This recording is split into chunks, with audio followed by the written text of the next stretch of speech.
is when it comes to the Red Sox. They've lost 7 games in a row. They are 1-7 against their rivals, and they have lost control of the wild card first position, and they have dropped into 3rd place in the American League East behind the Red Sox. And now they have a tough customer with Garrett Crochet. So this is the lineup that Will Warren's going to face. The Red Sox starting lineup brought to you by Stop and Shop. Roman Anthony at the top, Alex Bregman, and Jarren Duran. Cleaning up is Trevor Story, Nathaniel Lowe, and Masataka Yoshida, Ceddanne Rafaela in center field, David Hamilton at second, and Carlos Narvaez is the catcher, and he's going to bat 9th. And yes, Will Warren on the mound. You can see number 27 on the year, 7-5. He's been a little unlucky with run support. His record could be better. His ERA is coming down with each consecutive start. And let's check out the Nissan pitcher scouting report for Will Warren. And the Boogie Down Bronx loves pitching at home. We talked about it on the pregame. Meredith mentioned it. A 2.86 ERA at home this year. His deceptive fastballs, the 4-seam, 2-seam combination, really has served him well. A 188 opposing batting average against his 4-seamer this year, and just a 237 against that 2-seamer. And the rookie campaign, he's first in strikeouts, first in games started, second in innings, and second in wins among rookies. Let's take a look at the defense behind him, brought to you by your Tri-State Chevy dealers. Cody Bellinger in left, Trent Grisham in center, and Giancarlo Stanton is over and right.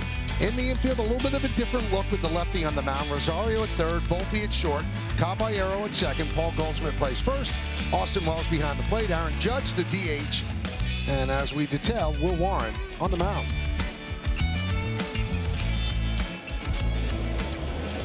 So there's Roman Anthony. Since coming up, he's done great. Had a rough night last night, 0 for 4. With 3 strikeouts. He was originally in the field last night. Late changed the DH because he wasn't feeling well. They didn't take him out of the lineup, and he was 0 for 4 with 3 strikeouts. So said to be feeling a little bit better today. You see his numbers in 60 games as a big leaguer. 285 home runs and 26 ribbies. Red Sox 70-59. The Yankees 69-59. Anthony's ready. Warren's ready, and let's do it in the Bronx. First pitch, a strike, and we're underway. Carlos Torres behind the plate, Charlie Ramos at first, Alfonso Marquez at second, and Lance Barrett is over at third. I'm going to tell you something, Michael. He is a hitter-friendly umpire, but he wasn't on the first pitch. I tell you what, that ball was down. Will Warren got the call. So now you're also taking over the hitter scatter, the umpire scatter. I had to mention that I kind of cheated and saw what when he was rated, and very surprised on that first pitch. Well, why don't we look at it now, since Paul has spoiled the fun. Let the cat out of the bag. Really hitter friendly, fewer outside strikes, fewer low strikes. He's the most hitter friendly up in the majors, and he's going to be over Paul's house for Thanksgiving. It's complete opposite of last night, right? You know, within the same crew.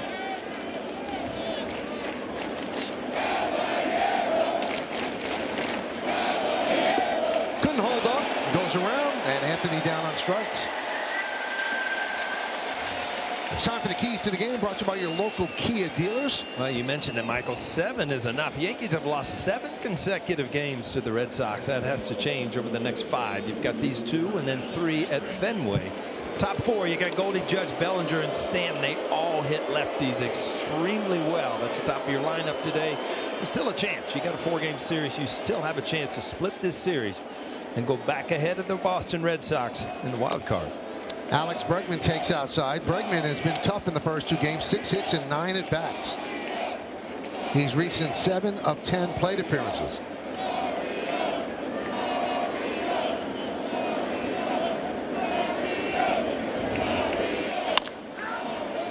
David, why would Warren be so much better at home than on the road? Is it just being comfortable?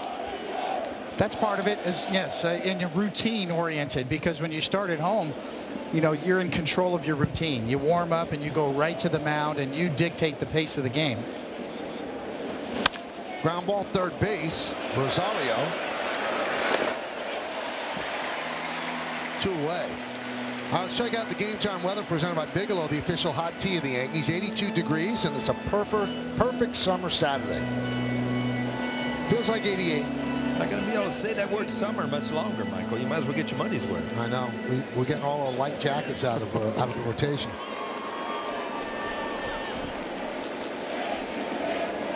Here's Jaron Duran.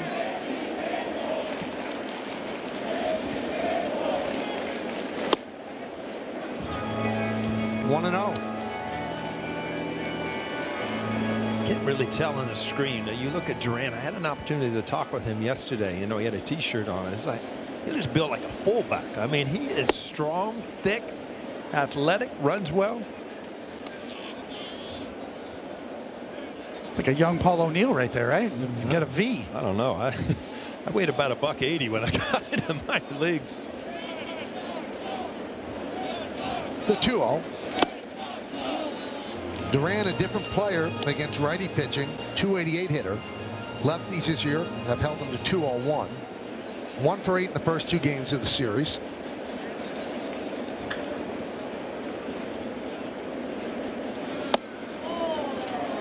Four out of the zone, so Duran works a walk with 2 outs.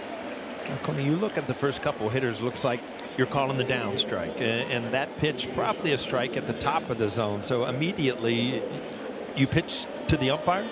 It's a little early for that, but yeah, you're sniffing it out, trying to figure it out where it's going to be.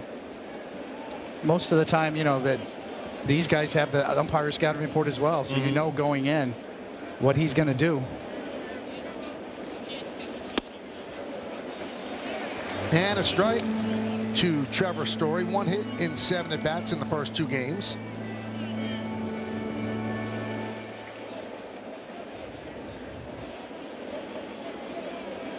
Caballero shades up the middle. Most of the right side of the infield open. 1-1. So McMahon and Chisholm, 2 lefty batters, sitting down against Crochet. And Rosario and Caballero getting a chance.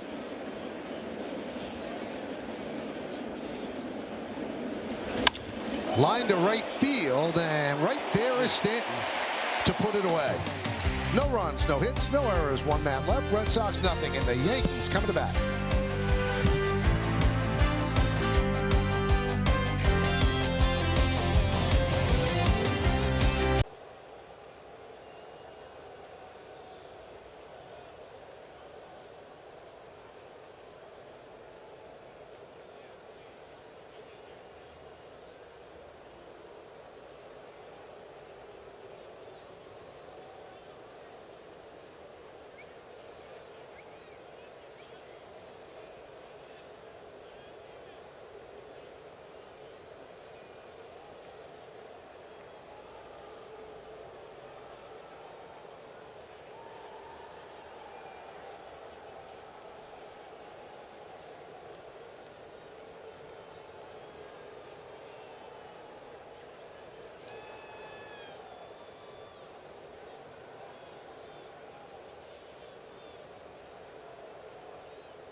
First, now it's the Yankees' turn against the excellent Garrett Crochet. Yankees starting lineup brought to you by Stop and Shop.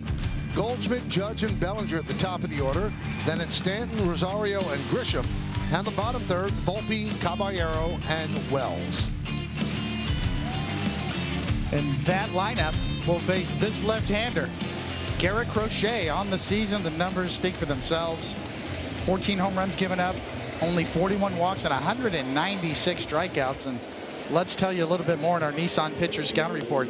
He's a true workhorse starter in today's game. He's first in innings pitched in the American League's got 16 quality starts on the year. That's third only to Brian Wu of the Seattle Mariners. Improved secondary pitches.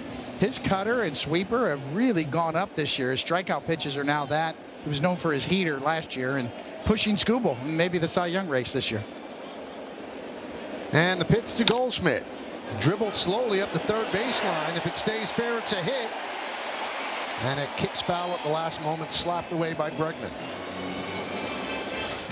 Take a look at the Red Sox defense, brought to you by your Tri-State Chevy dealers.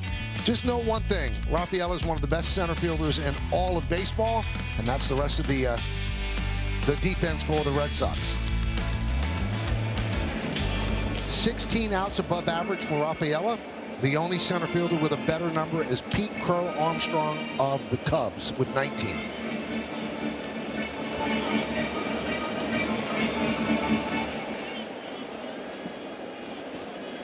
0-1 on Goldschmidt. 398 hitter against lefties. Now, the interesting thing about that number, there's lefties and then there's Garrett Crochet. Right, and you know, to stack it all right-handed, you're really not accomplishing anything. His splits, I mean, he's good against righties, he's good against lefties, and I always believe in, and, you know, if you don't have huge splits, and Coney, you can attest to this, pitching through a lineup, you know, it's harder for a pitcher to navigate righty-lefty than have a whole string of righties or lefties. Well, this is that sweeper. We talked about the secondary pitches in the scouting report being so much better this year, and this is one of the reasons why. This particular pitch, that sweeper just disappears down and in the dirt. Here's Judge, 1 for 7 in the series. Rips it foul.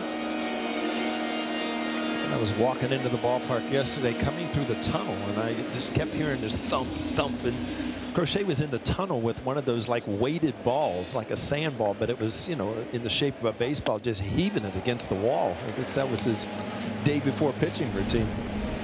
Big guy though, huge. Would that leg kick bother you? Yeah, that's not an ideal thing, and you see how he kind of leans back. I mean, that's it's kind of old school. Huh? Yeah, I mean, that is an old school windup. Last year's career high, 146 innings. He's blown past that already, 159 in the third. That's tied with Schoolbowl for the American League lead. And Judge down on strikes, so 2 batters, 2 strikeouts. Well, again, I mean, after showing some things, then you can just go to that good hard fastball out of the strike zone. Aaron Judge just underneath. 99 miles an hour by number 99. Here's Bellinger. Actually quite good against lefties as a left-handed hitter, hitting .359 against left-handed pitching.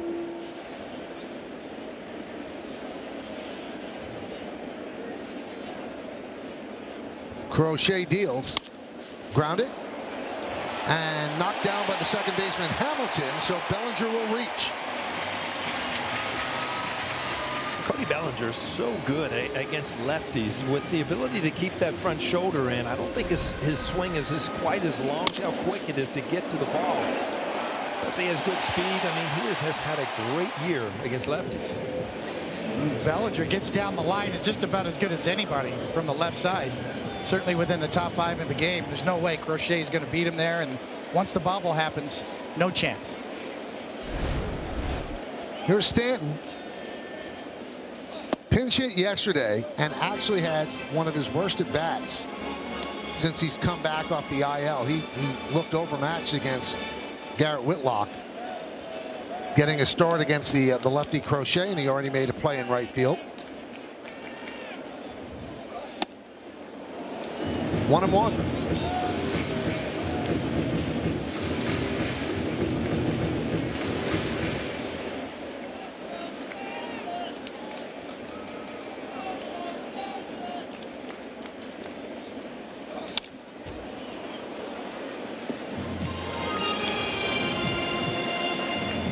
Connections by Verizon Business. Last 36 games, Stanton with 15 homers, 36 ribbies, OPS of 1.147.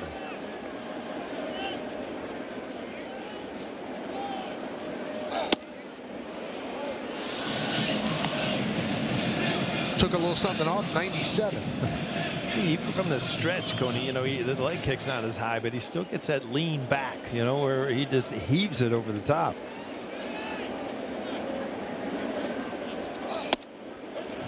Strike 3. He strikes out 3 Yankees in the first inning. No runs a hit. 1 man left. We go to the second. 0-0 here on Yes.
same game parlay.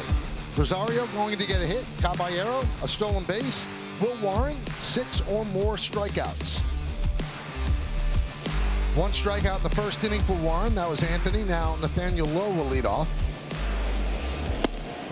Lowe's an interesting story. He's always been a good player, but he was released by the Nationals. He hit .216. But since coming to Boston, 3 for 10. Gotten some pretty big hits, too. A couple big hits in this series. A pinch hit last night. Easy play there, though. So 1 down. I tell you what, if you're Will Warren and you're in the dugout and you watch Crochet, how he carved up the first inning, you're thinking, wow, I better keep some zeros up there, because that was like an exclamation point on that first inning from Crochet. It's a great point. How many times you hear starters saying, no, I don't worry about who I'm pitching against. Yeah, I'm just facing that other lineup. They're lying. I knew who I was pitching against. Yoshida takes a strike.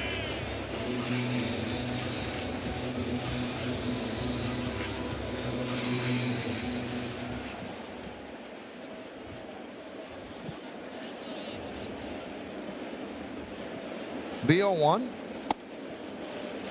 right, let's check out stats with Lowe's. So the last 13, it's 2 runs lower as ERA. Batting average against about the same. Strikeout rate has dropped. Home runs allowed have ticked up a bit, but he's been much better in his last 13. That one's lined into center field. It's a base hit for Yoshida.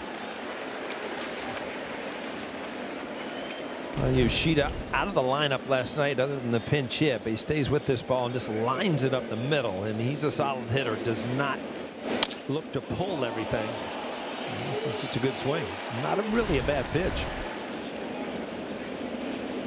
So here's Rafaela. Last 25 games, a 159 hitter. 0 for 8 in the series so far. 1-0. Since June 7th, the Red Sox are 40-24. That's the best record in the American League.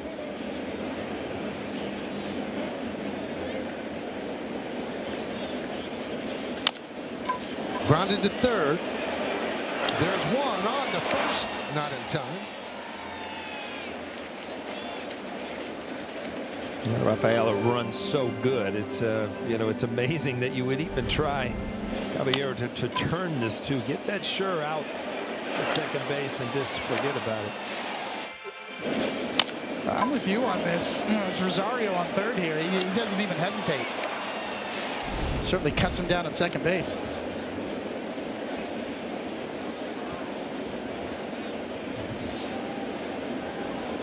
So here's David Hamilton.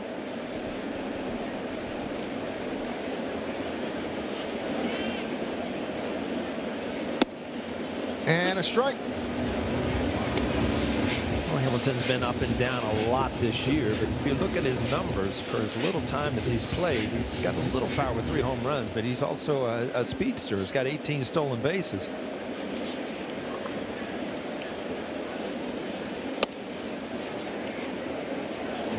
Alex Cora specifically wanted him here for this series to put pressure on the Yankees because of his stolen base potential. They released Abraham Toro, just kind of let him go. He was a pretty productive player for them all year long, although slumping recently, to get Hamilton here to play in this series.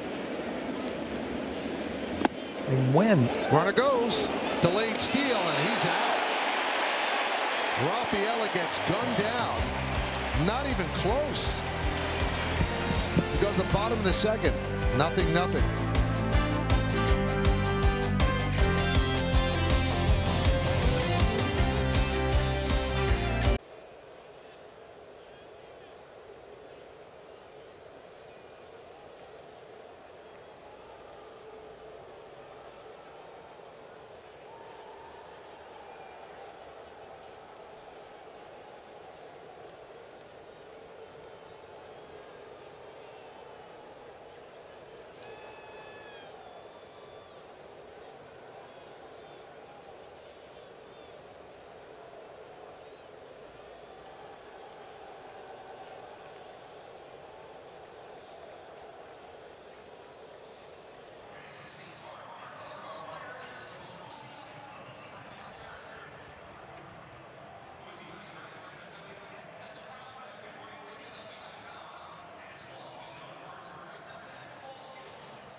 All right, as we go to the bottom of the second, let's check out the T-Mobile coverage cam.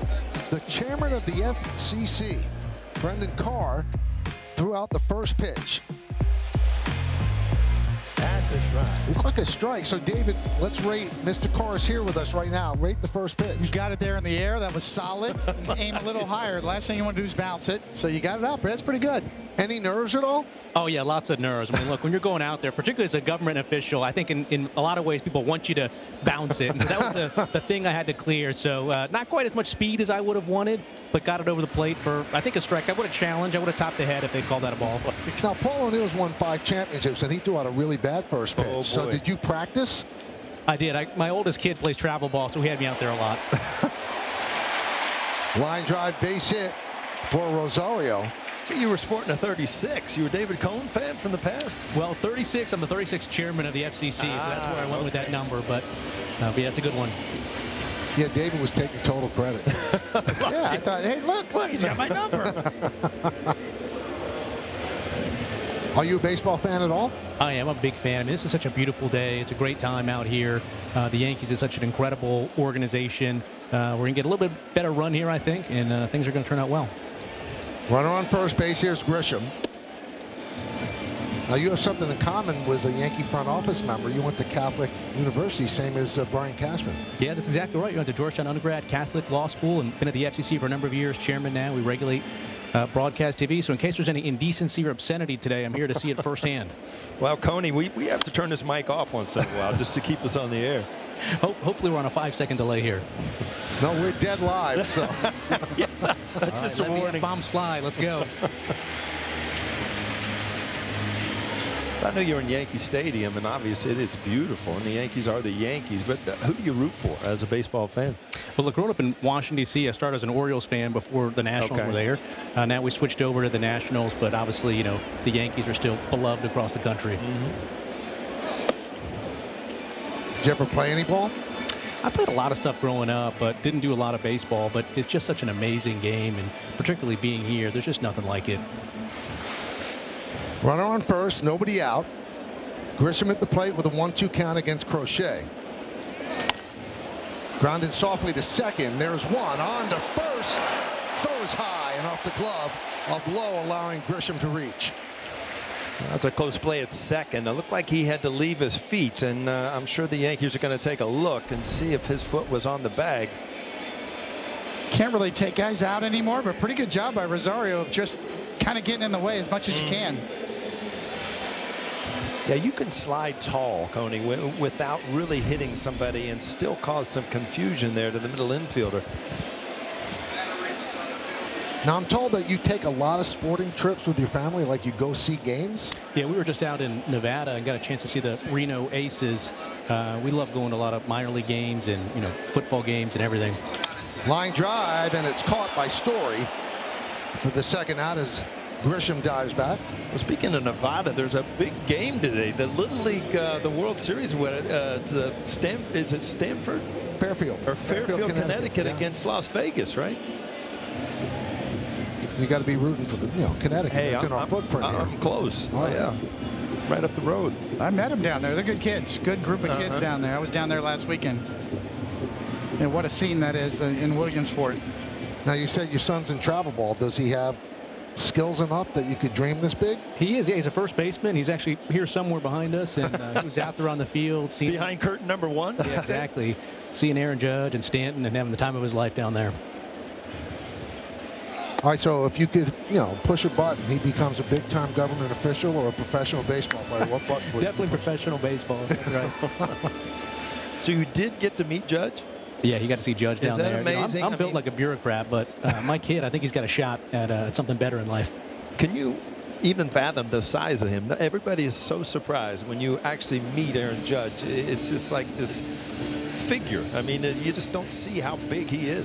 It is. It's unbelievable. It's the exact opposite of what people say when they see me for the first time. 1-1 on Caballero.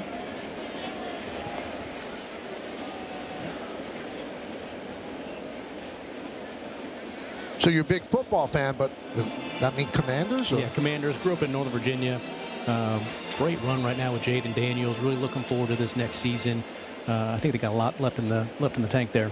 We got a receiver that wants to be McLaren. McLaren. He wants to be traded though, huh? Yeah, that's not good. That's not the way to start the season.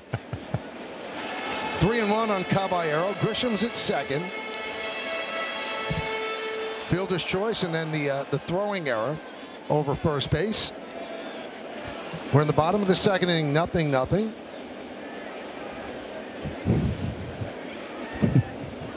And the pitch. There's a strike. Caballero was trying to say ball 4. I mean, you can say you're in Yankee country now. I mean, total disappointment in the Baltimore Orioles this year.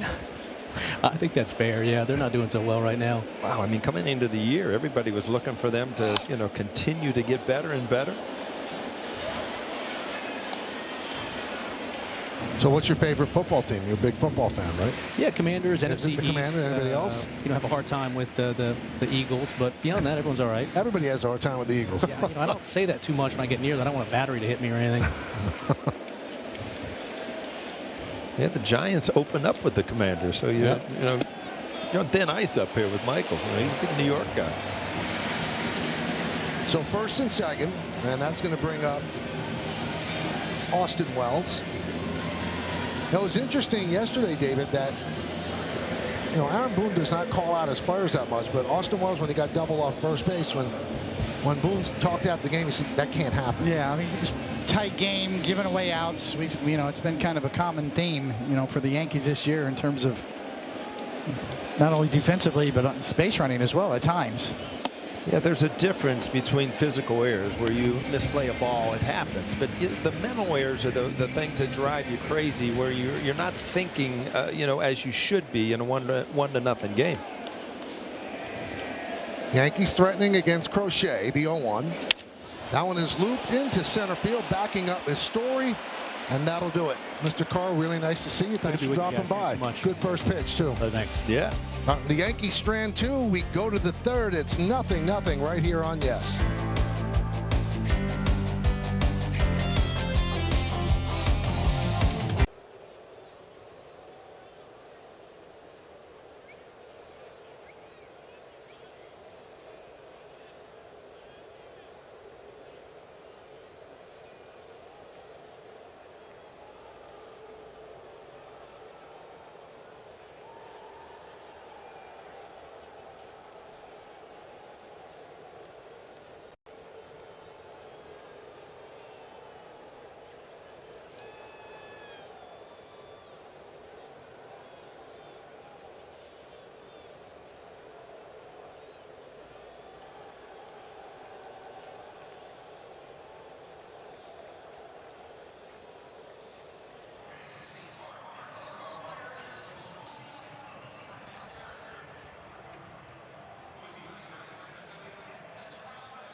Well, suit up this season at MLBshop.com. Check out the largest selection of authentic jerseys, caps, hoodies, T-shirts, and more. Visit MLBshop.com for your Yankees gear and today's special offer. David Hamilton takes the ball as we go to the third inning of a 0-0 game.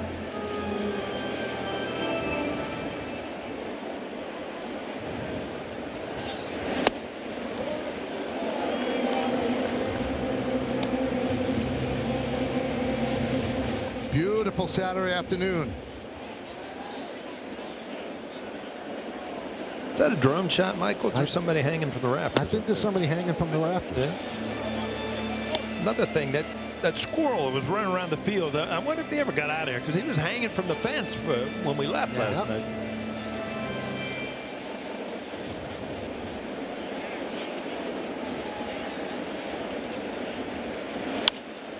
2-2 on Hamilton.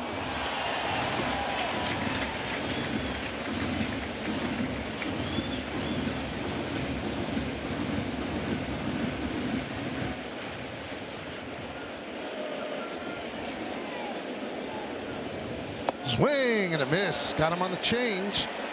Hamilton down on strikes. Boy, Coney, I think you will see that Warren really has evolved with that fastball, and then to be able to throw a good changeup that kind of replicates the same movement as that two-seamer. It's really, really good. It's a great point, because figuring out how to get out left-handed batters for a right-handed starter is the last piece of the puzzle for Will Warren, and that pitch could be a key.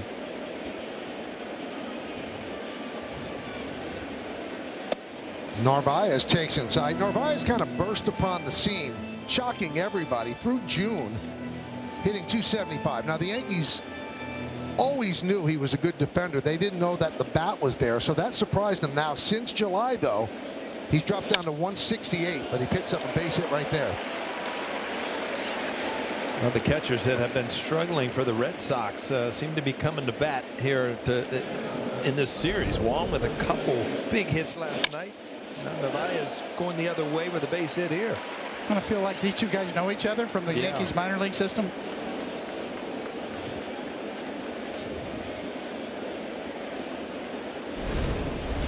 Sweet spot. Roman Anthony. Swing and a miss.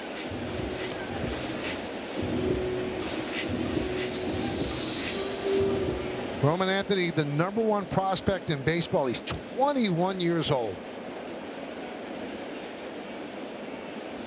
And on August 6th, he signed an 8-year, $130 million extension. Not even 2 months into his big league career. It runs from 26 to 33, includes a 34-team option, and has escalators for various awards, and it could bring the value up to $230 million. Cooking up something special with Hexclad. Join the hybrid revolution at hexclad.com, and he's living up to that contract. Last 23 games, he's been raking. Only at 21, we were in the minor leagues still dreaming about getting to the major leagues. This guy's 21 years old, signed a huge contract, and just seems comfortable playing here in Yankee Stadium. So you had about $130 million when you were 21, right? Yeah, pennies. Maybe not even that. I was hanging out in a frat house somewhere, University of Missouri. And you weren't even going there. I wasn't even going there. I was going to the frat house. How in the world you end up at a frat house, Cody?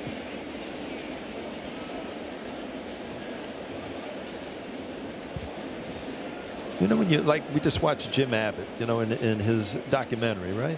If you did one on Coney, it would have to be like one of those binge seasons. You'd have to, you know, just go through periods of his life, and you'd have to stream it for 7 or 8 different episodes. And you know what? You never, ever step away. You would not. You just go right through.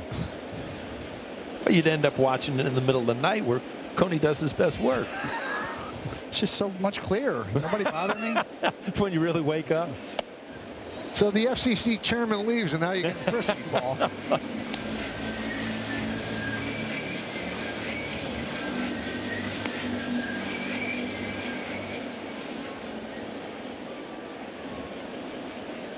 There's an M&M line in there somewhere, isn't there?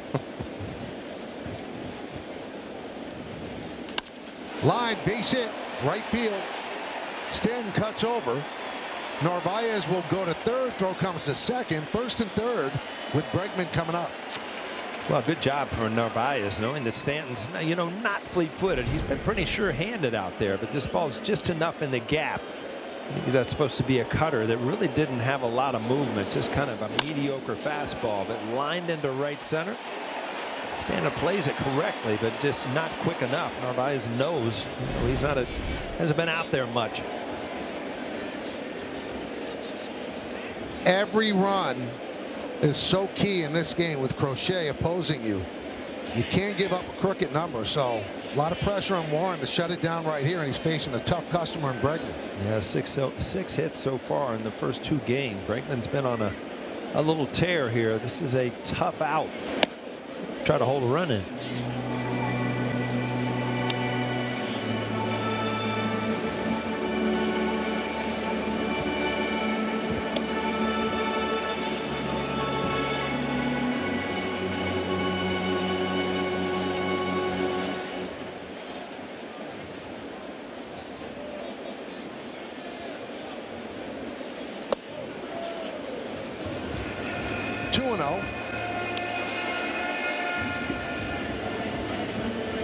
Really amazing, Conan, when you watch a pitcher and they're pitching well. Warren got off to a good start. It just seems like every pitch was perfect, in a rhythm, a sequence. All of a sudden you get in trouble. The sequences change, the things change, you know, and you start missing the plate. It's just the pressure of having runners on base, huh? Yeah, you try to be a little too fine. You try to make perfect pitches when what you were doing before was just right. Good visit right here. Not sure if this was Wells or Goldschmidt, the veteran on first base, kind of initiates this visit.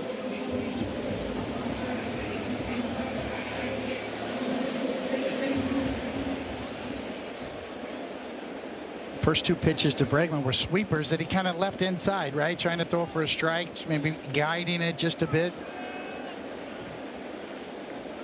Try to regroup here.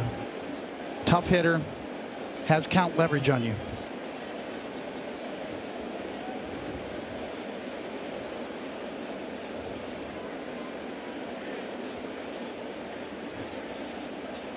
The 2-0. 2-1. It's really a smart pitch there. That sinker in on his hands, because a hitter will get really anxious in that count and try to do a little bit too much, where you know you can really jam a hitter with that 2-seamer in. 3-1. That's the problem with it, Coney. You have to throw it almost perfect. This one's trying to do the same thing, but just kind of runs up and in. Buzz the tower.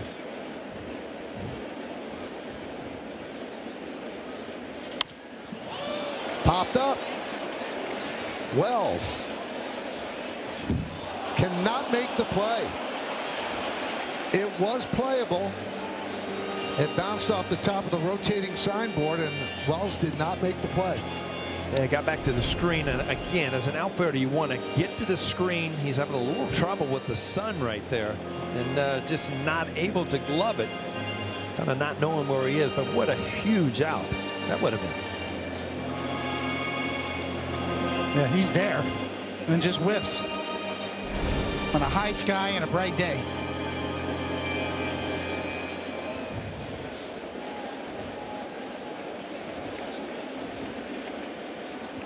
So Bregman gets a free swing here.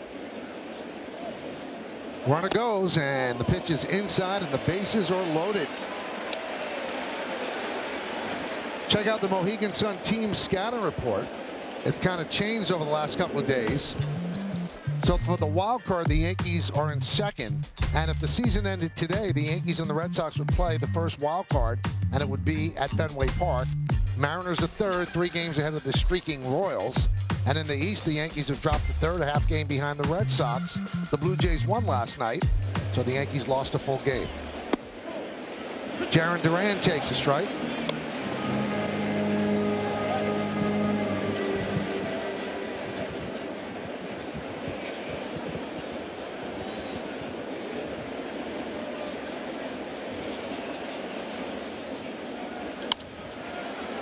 The way the wild card works, the third wild card will play the division winner with the third worst record. So the 2 best records of the division winners get a bye. Wild card number 3 plays the other division winner, and then 1 and 2 play each other.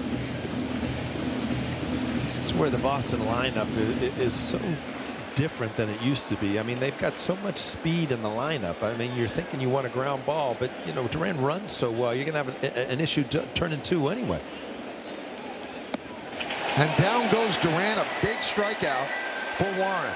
And that's one thing they continue to do, that they will strike out. And Coney, I think that was such a smart thing at 0-2. to not just waste a pitch where, you know, you allow Duran to get back into the count. I mean, there's a panic mode at 0-2. All of a sudden, as a hitter, you fight back to 2-2. Then you feel like you're in the driver's seat again. Perfect pitch, perfect location. Bases loaded, 2 outs. Here's Trevor Story. Story lined out sharply to Stanton in the first inning.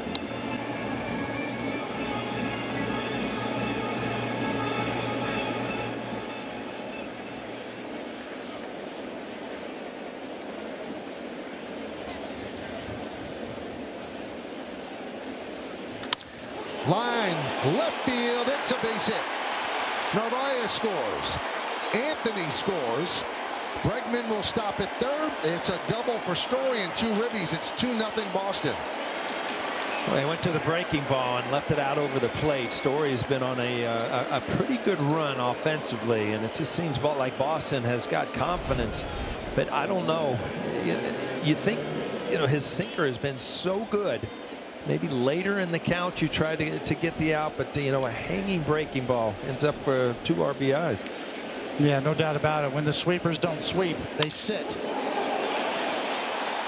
And allows the hitter to get the bat head out in front. As Story does, pulls it. Couple RBIs and a double. Boston is really, I mean, they came into this series not playing well hot, but you know, when you look at this team, they're a dangerous team. They have veteran players. They've got good back end of the bullpen. They've got Crochet. I mean, Bio was good yesterday. They've got speed, and they've got a good manager in Cora who knows and will put a lot of pressure on the defense by letting guys run and moving people. Bregman's at third. Story's at second. And here's Nathaniel Lowe. 2-0 Boston.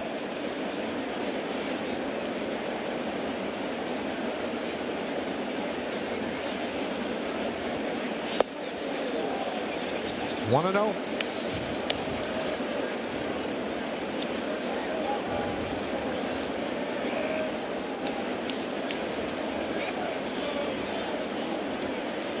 The 2 ribbies for Story give him 81 on the year. That's his most since 2019 when he drove an 85. So he's on pace now for 101 RBIs.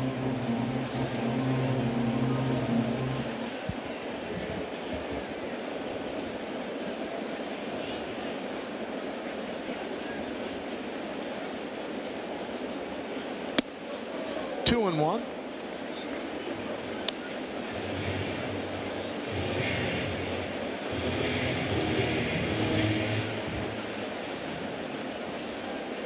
Big spot in this game.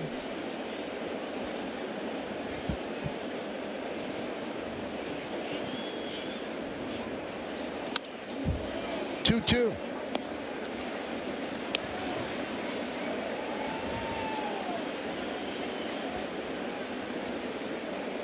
But you are right, Michael. I mean, Crochet pitching, you're already down 2-0.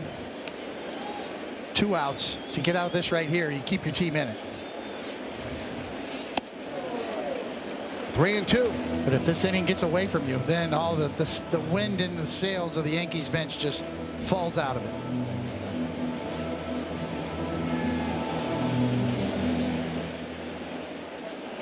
No one up in the pen for the Yanks. 3-2. And he walked him. It is turning into a nightmare inning for Warren.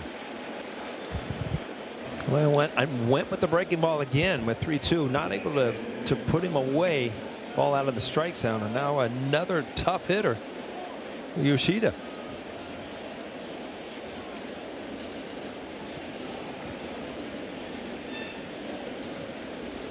Pitch number 55 about to be delivered here in the third.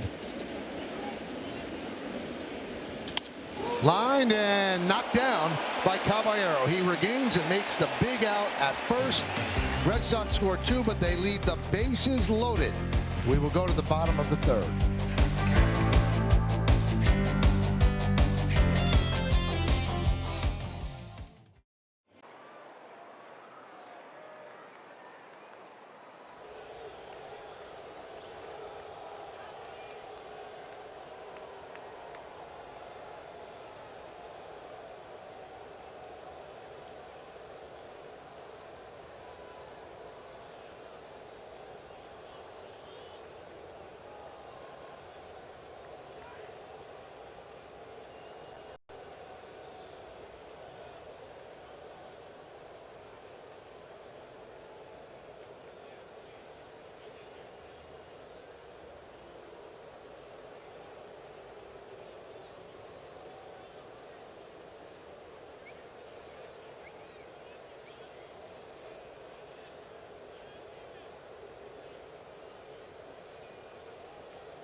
Baseball on Yes is brought to you in part by Prime. From shipping to streaming, it's on Prime. By Montefiore Einstein, the official hospital of the New York Yankees. And by Nissan, Sun's Out, deals up at the Nissan end of summer sales event. So some of the differences between Boston and New York, there was almost a trade made for these two when the owners of the Yankees and the Red Sox had a couple too many drinks, and they actually made a trade of DiMaggio for Williams. But when they sobered up in the morning, they kind of eradicated the deal. Should have signed on a napkin if you really wanted it done. Huh? And, you know, the thought was, how great would DiMaggio be with the Green Monster, and how great would Ted Williams be with the short porch?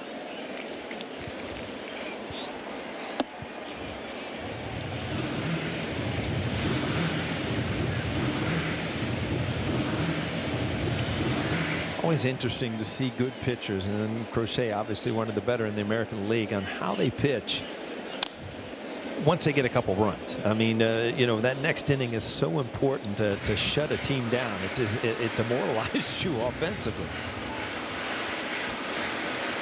It should give you more confidence to throw strikes, especially early in the count.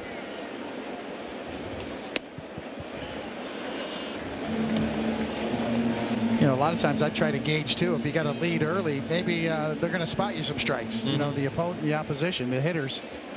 And if they do, that's when you got to go get them. Get those free strikes if they're giving them to you early in the count. Goldschmidt's first time up, he threw that slider down and in to his back foot. It just disappeared. And, you know, Goldschmidt's one of the better hitters off of left-handers in all of baseball.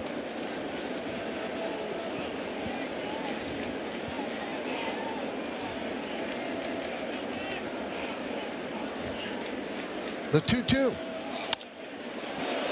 Oh, great grab by Bregman. Gets to his feet and gets Goldschmidt. Took a base hit away from Goldschmidt. Now let's take a look at StatCast 3D by Google Cloud. Crochet was pitching a gem in Boston last time he faced the Yankees. Going for a complete game. 1-0 Red Sox. And this was the at-bat. It was a beauty. And then Judge hit one on the Lansdowne Street to tie the game. And that was the only positive moment of that weekend in Boston. Yeah, 7 consecutive. We continue to say it. That's, you know, not the Yankee way with the Red Sox. Usually you battle and kind of split. But 7 consecutive wins, that's almost making a statement if you're the Red Sox. They have already won the season series, so if they end up tied, the Red Sox have the tiebreaker.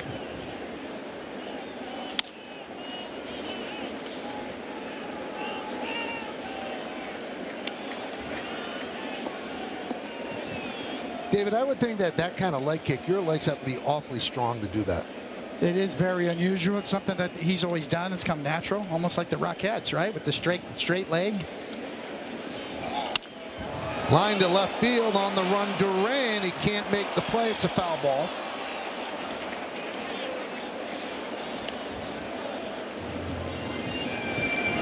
But Duran has such good wheels. I think if that ball's fair, he catches it. I mean, he gets down to the line, and this ball's just out. Not a lot of room down there.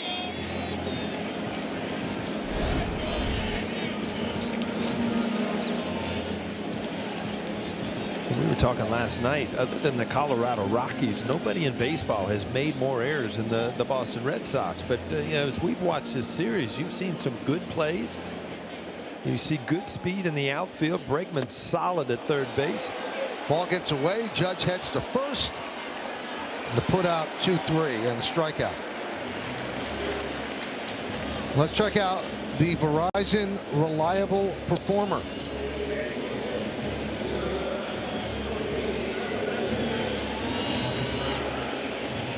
Crochet tied for first in wins with Rodon. First in innings, fourth in ERA, tied for first in strikeouts. And also with Fried. Fried has 13 as well. And Skubal has 200 strikeouts. It's the year of the lefty. Yeah. Left-handed starters dominant.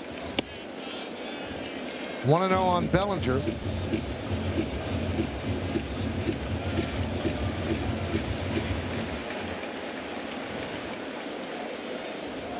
Now, we mentioned the Yankees are 1-7 against Boston this year.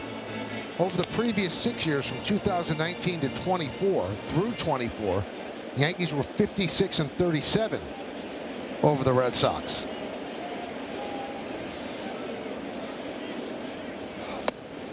And that series where things kind of turned on its head. The Yankees came in 17 games over 500. The Red Sox, you almost got the sense that they could be put away. And then they swept the Yankees, and the Yankees from that Friday on were 20-31. You look at that delivery, Conan. We've talked about how he bends back, and then he's got the high leg kick, and then he has just enough crossfire from a lefty that, you know, you just have trouble picking up the ball.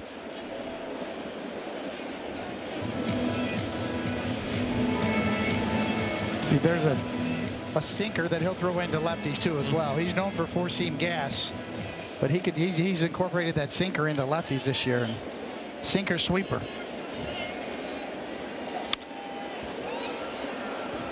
Still 3-2. You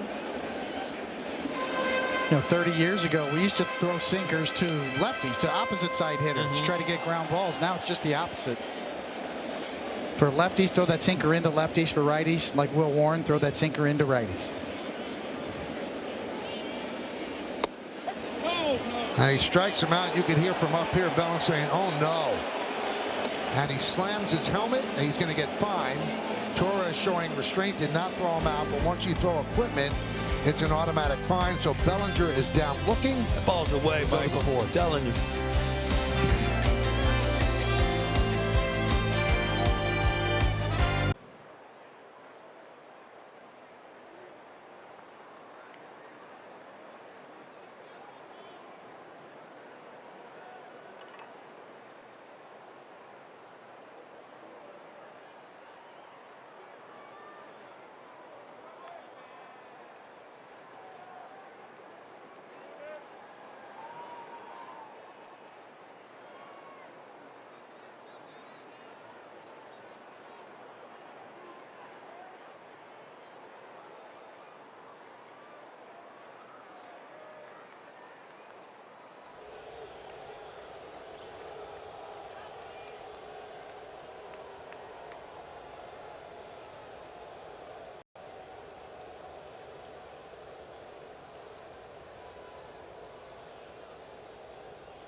Top of the fourth, Bellinger did not like that call, and let's see if he was right. No, you know what? Looks like a lace might have hit the outside corner. Yeah, that's a tough pitch, but you know, if you're Cody Bellinger, you put a good at bat together, and to have that, you feel it's away. It's kind of that crossfire, but you feel the ball's away. In the center field off the bat of Rafaela, and it's over the head of Grisham, and it bounces into Monument Park for a double. Well, that's the last thing you want, Coney. You want to have a bounce back inning where you shut them down quick, and now you've got a leadoff double. Grisham never took his eye off this ball. Sometimes as an outfielder, you know, you can run a little bit better to a spot. Just turn around and sprint. That ball carried pretty well off Rafaela's bat. Yeah, the wind's blowing out. About 12 to 15 miles an hour, so that ball really jumped, and it will carry out to left field today. Base hit. Bellinger charges. Rafaela makes a big turn, and the throw is cut off by Rosario. So first and third, nobody out for the Red Sox here in the fourth. Well, you're digging kind of a deep hole here. This ball, you see, it just gets up in the strike zone, which allows a lefty to really see it and just poke it the other way.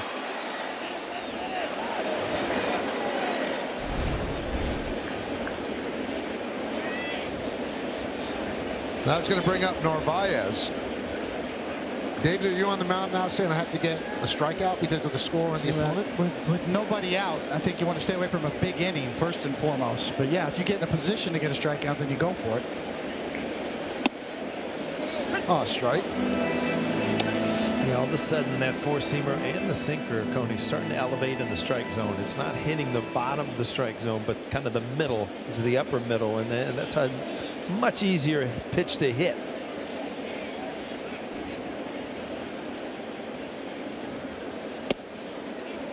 One and one.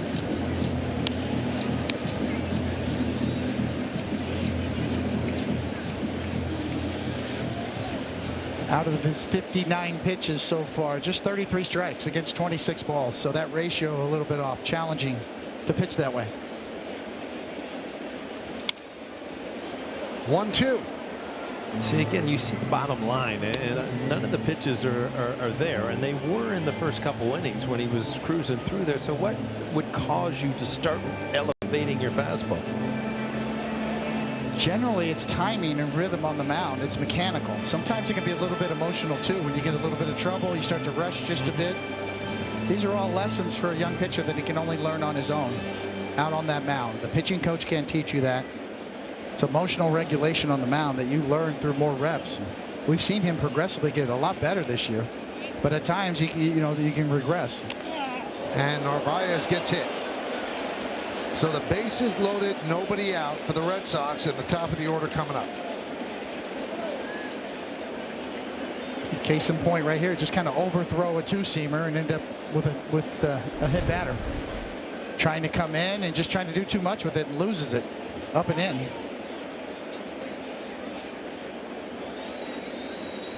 Yeah, that is a danger. A pitching inside, trying to hit that corner. If you miss, you want to miss in, but that's what happens. You start clipping guys on the arm and really digging a big hole here in the top of the fourth.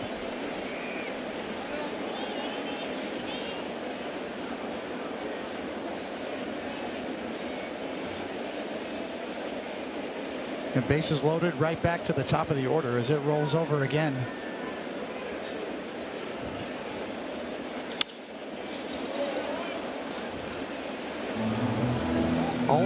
On Anthony. He's retired only 8 of the 18 batters he's faced.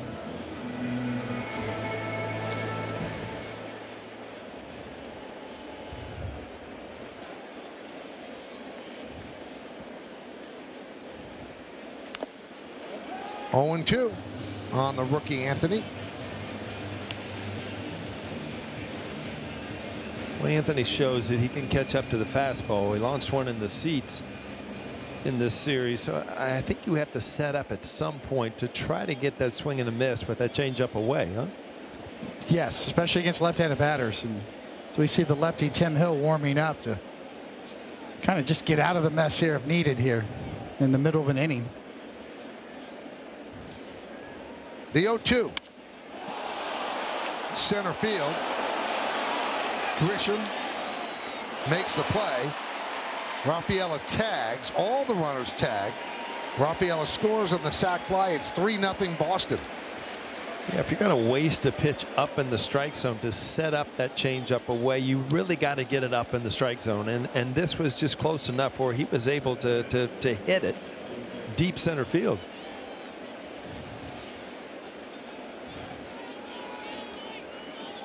Just wonder sometimes if you've got a pitch on your mind where you're going to waste one to set it up, and you don't concentrate on really locating that pitch to get to the next pitch. Bregman with a high fly ball. Bellinger back, makes the catch. Tagging and scoring is Hamilton, and moving to third is Narvaez. Another sac fly, this one by Bregman, and it's 4-0 Boston.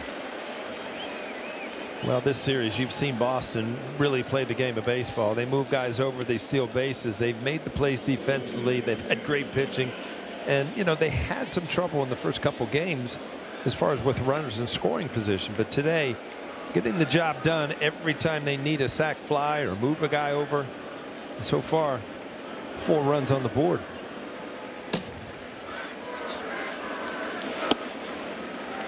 And a strike to Duran.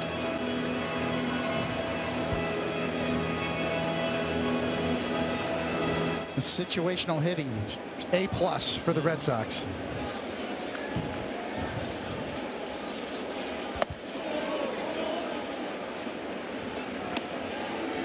One and one.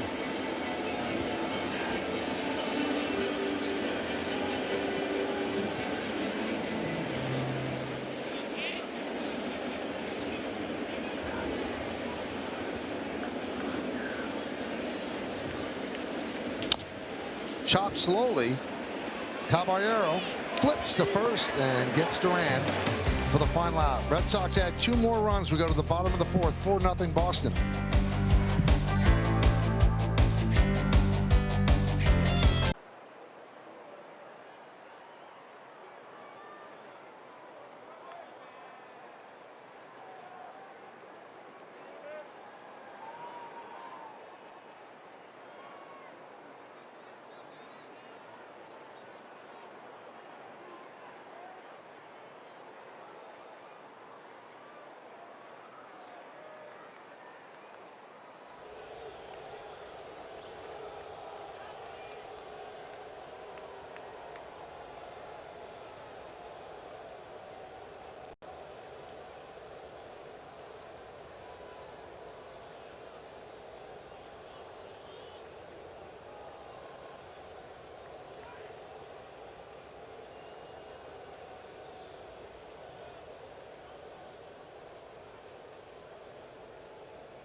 Congratulations to Giancarlo Stanton on being voted the Montefiore Einstein Player of the Week.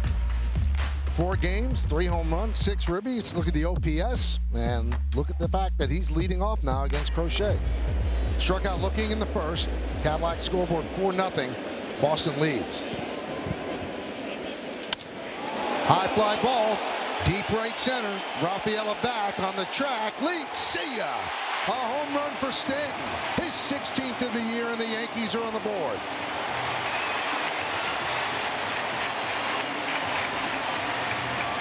Well, that's a big swing for the Yankees. I mean, to get on the board, it's just like, all right, at least we're back in the game here. We've got something going offensively. And that's what Stanton can do. It's so important, you know, to see him back out in the right field. He and Judge in the lineup on any given swing can give you a run.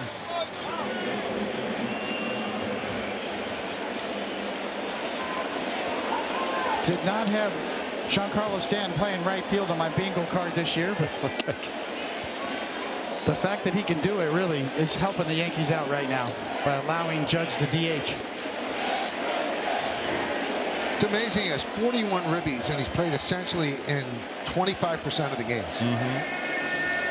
Yeah, he is. We were talking about it last night. It was tough to judge on that pinch hit that he had. That's so hard off the bench, but you know, he has become just a really good all-around hitter. It's just not a power hitter. I mean, his average is up. Use of right field seems to be up. 1-2 on Rosario.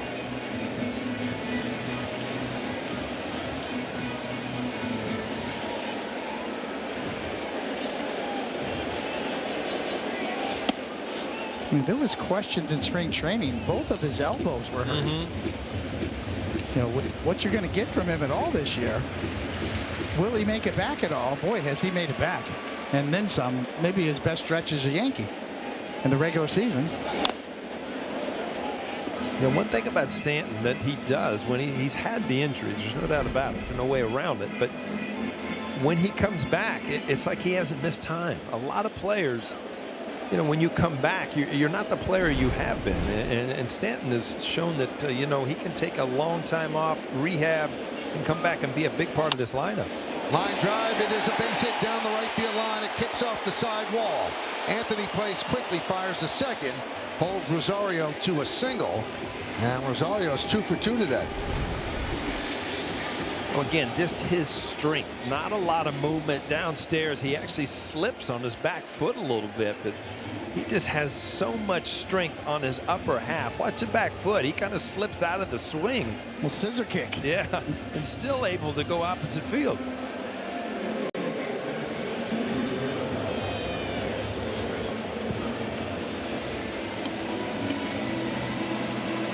Tell you what, if that ball wasn't out of the ballpark, it would have been caught. Rafaela got there, ran a long way just to get to the wall to make an attempt.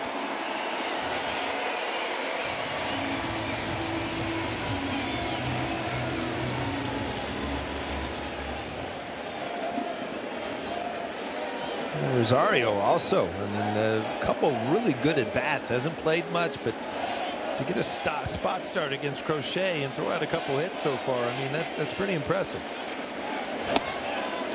Yeah, he is now 6 for 10 as a Yankee.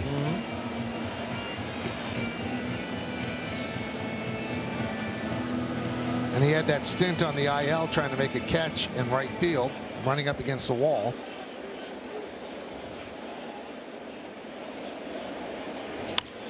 Grisham down on the count 0-2.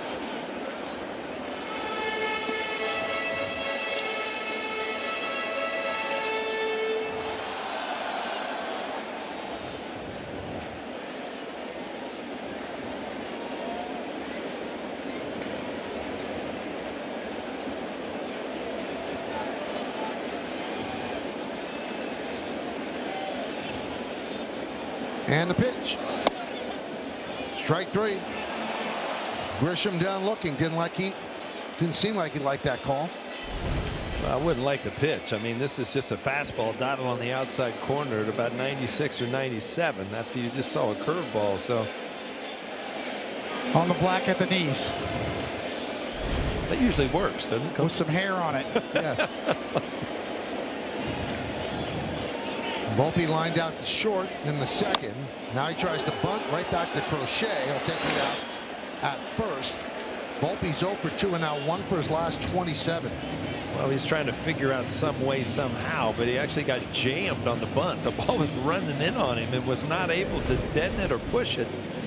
See, he got it back behind him, where just right back to the pitcher, and that's just the location of the pitch. Exactly. Got jammed on a bunt. Looked like he's trying to push it to right, bunting for a hit.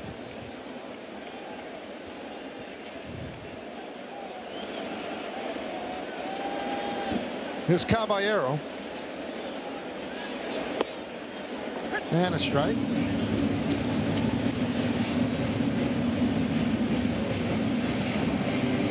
They gave, I don't understand official scoring. They gave Anthony a sacrifice bunt. And you're not sacrificing down 3. He's bunting for a hit. That's your interpretation? No, that's fact.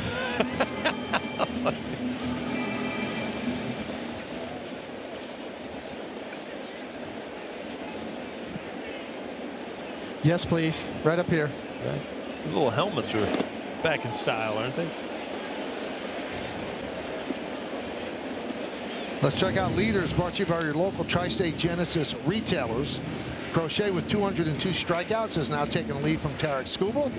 Hunter Brown third. Carlos Rodon is fourth in the American League in strikeouts.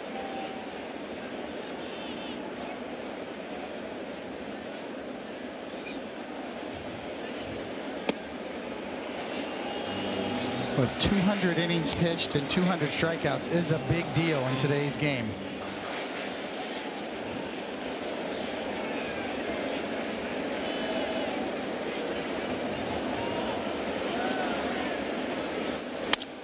Hit sharply and grabbed there by Hamilton. He took a base hit and an RBI away from Caballero. But the Yankees do get on the board. That man, Takes a pitch from Crochet up and away and drives it up and away over the wall and right. 16th home run of the year. Yankees first run. It's 4-1 Boston.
Welcome back. It's time for today's injury report brought to you by Montefiore Einstein, the official hospital of the New York Yankees. Fernando Cruz is expected to be added to the active roster. Say it, Meredith. See ya. They didn't need that, Michael. Trevor Story, his 20th home run, his third ribby of the game, 5-1 Red Sox.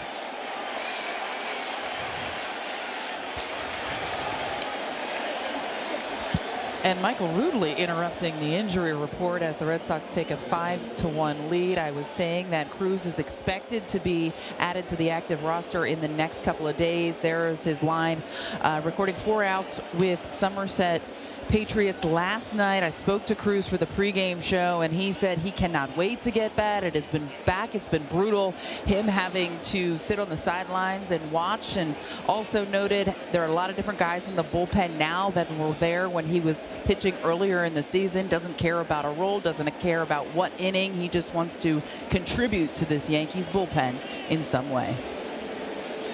Right now, the Yankee bullpen heating up again. Here comes Aaron Boone, and he's going to call on Tim Hill. So many good outings by Will Warren of late. This, not one of them. Gave up 2 in the third, 2 in the fourth, the home run to Story here in the fifth. And he's put the Yankees in a 5-1 hole. So Warren departs, Hill coming on, and this is the blow that knocked him out.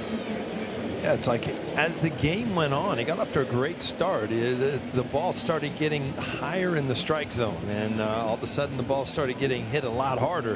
And that home run right there, same thing.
And budget brought to you by Citizens. Make sense of your money with Citizens. You would assume that Bednar is not available.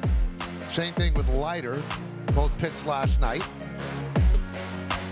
The first guy out of the bullpen today is Tim Hill, as the Yankees are going to have to get 15 outs out of the bullpen today.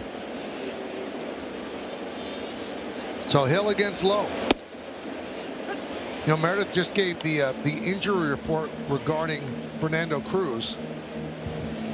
First 81 games of the season, the Yankee bullpen had a 3.45 ERA. Ground ball through for base hit.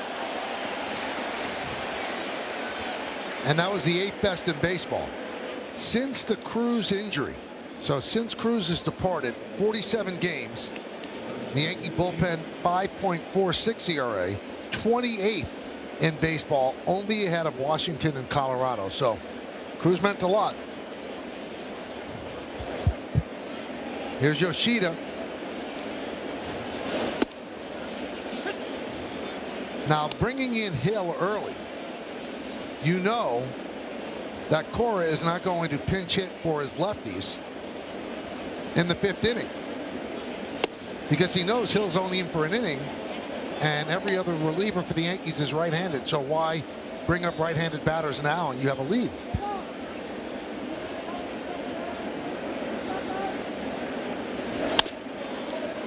Grounded, Rosario. There's one on the first. Double play.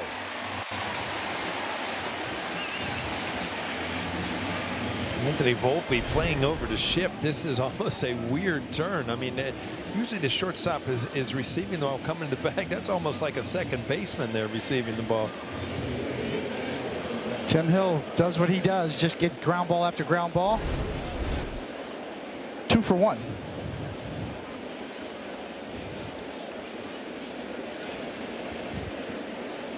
Here's Rafaela. And a strike.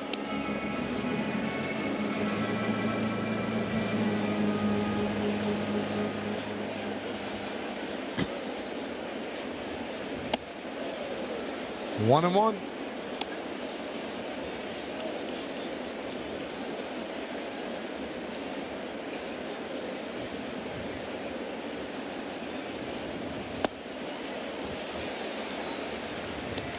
One, two. Just love his style. You know, he's unflappable out there. He just throws his sinker in there, challenges guys, throws a ton of strikes. Hit a ground ball. If it finds a hole, so what? If not, you know, I'll get a double play on the next one.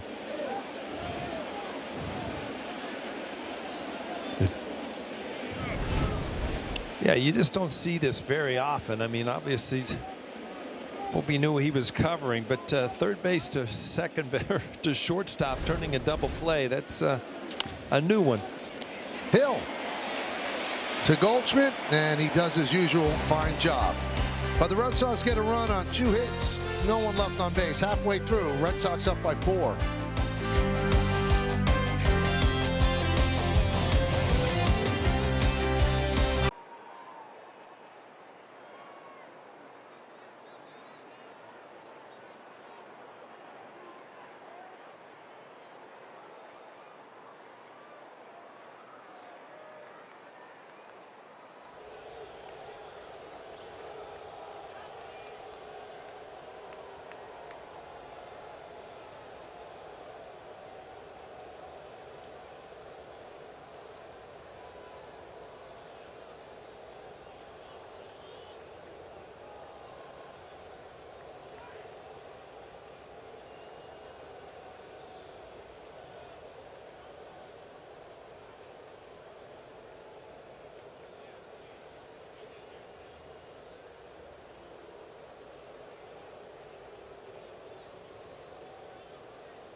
Fan not thrilled right now as the Yankees are down 5-1.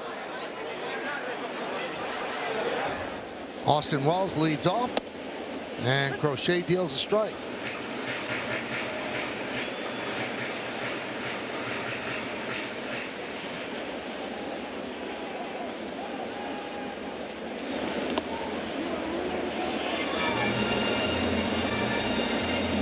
Told you the Yankees 1-7 against Boston. Boston is 22-15 against American League East teams, and the Yankees are 16-21 against division rivals.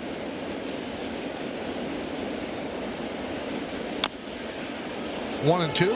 It's been primarily Boston and the Blue Jays that they just have not played well against.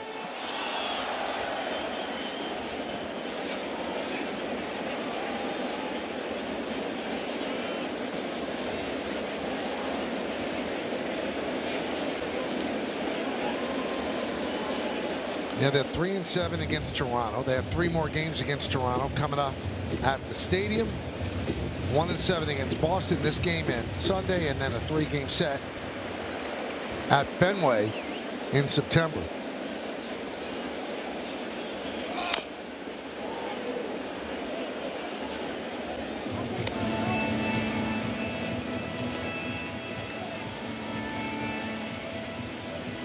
Crochet's just had consistent count leverage all day long so far. 46 strikes thrown and only 21 balls. That must be nice to be a starting pitching, knowing your stuff is good enough to just pitch in the strike zone all day and not get hurt. And he just looks confident. Even with Judge and Stanton, these guys walking up there, he's throwing his pitches. He believes he's got better stuff than they are hitters. Well, Wells did not like that called third strike. We'll take a look at pitching decisions presented by Sage, and it's about Garrett Crochet. Well, this will be his 7th strikeout, and he has been ahead all day long, and that gets you into strikeout positions where you can expand the zone. And once you get ahead in the count, then you can throw that nasty stuff. And that's what he's done all day so far.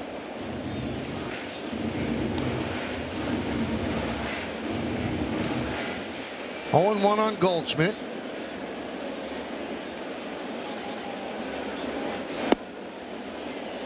Goldschmidt's 0 for 2. We're in the bottom of the 5th inning. 5 runs on 8 hits for the Red Sox, 1 run on 4 hits for the Yanks. The 1 run, a Stanton home run.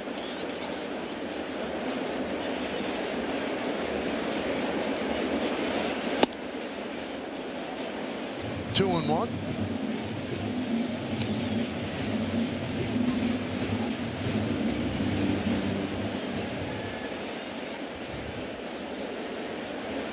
And the pitch.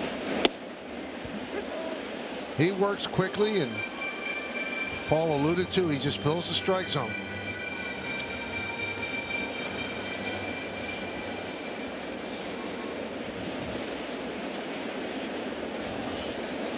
And the pitch.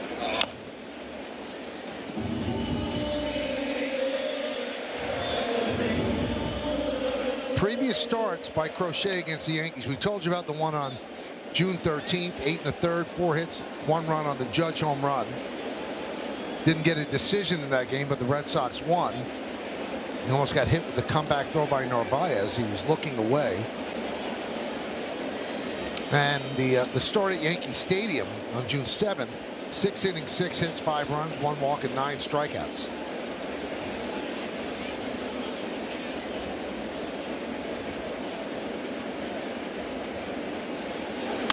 Lined up, base hit to center field. And not too many at-bats that Goldschmidt has off left-handers that he does not get a good swing off. I mean, this ball might not even be in the strike zone and just line right back up the middle. That'll get your attention pitching, huh, Coney? He struck out the first time on that sweeper down, and then this time he digs it out. Off the ground almost.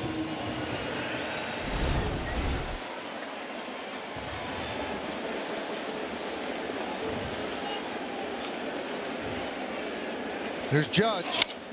High fly ball, right field. Anthony back. He's on the track in front of the wall, reaches up and makes the play. That close. Boy, that would have been a big one, and you knew off the bat that he had just missed it. Aaron Judge gets any of this, it's easily out of the ballpark.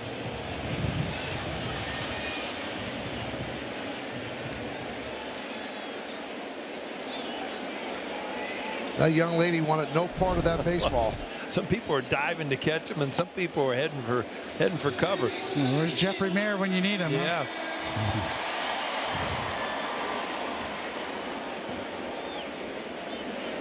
Got to get him in once a year, don't you? Jeffrey Mayer reference at least once a year. Ground ball grabbed by Lowe, and that'll do it. No runs a hit and 1 man left. We go to the 6th inning. 5-1 Red Sox.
Thank you, Bob. The Bieber performance had to make Toronto smile, adding a player of that caliber, not pitched in the big leagues in a while.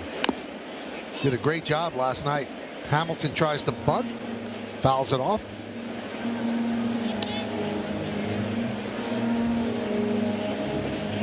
You guys hear the old joke about Carnegie Hall, right? You know how you get to Carnegie Hall? Practice. Yep. Yeah. Oh, that was Bernie Williams. He's going to play at Carnegie Hall. Yeah, that's he was up in the booth on Old Timers Day talking about it. Talk about being excited about it too. I think he's playing with a tenor, so somebody will be. Yeah, Jonathan Tettleman's a famous opera tenor. I'm going. January 13th. You're attending. I'm going to go. Nice. Check out Big Bernie. Do you know that Meredith actually played guitar with Bernie, right, Meredith? Michael, I did, and it's going to be featured on this upcoming week's BP All Access. He taught me how to play a little bit guitar. He spoke about that's been his dream to play Carnegie Hall, and he is indeed going to do that in January. And he talked a little bit about his inspiration in getting into music, Michael. So this may be a shocker, not a good guitar player over here, but Bernie Williams sure is. You're not too happy with your chops? Is that what you're telling me? Not musically inclined when it comes to playing the guitar, but he talked a lot about you, Paul, and how you guys used to have jam sessions during rain delays, and he said it was the best jam session in New York City that no one ever knew about. I mean, you had major people coming down to join you during those jam sessions. We were asphyxiated half the time down there in the paint room down there. But yeah, we did have some guest appearances from big name musicians. Who's the coolest guy that you remember? Probably Bruce Springsteen's drummer. He came down one time. Line drive. Ooh. Just over the leaping try of Caballero. Max Weinberg. Max Weinberg. He showed me a couple beats of songs, and at the time, we were going to. Matter of fact, the day of your perfect game, Coney, I packed up after that excitement and went to a Bruce Springsteen concert that night. I would tell you, Paul, who Bernie said, but you're going to have to watch on Tuesday. Wow. Also, later in Nice September, they're going to have a Bernie Williams bobblehead night, and he is going to play the national anthem here at the stadium, so should be a good time. 1-0 on Roman Anthony.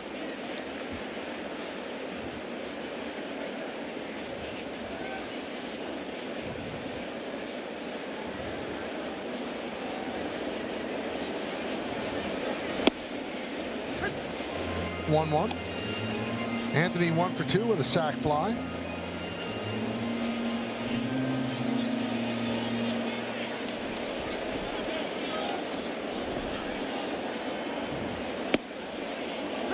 One and 2.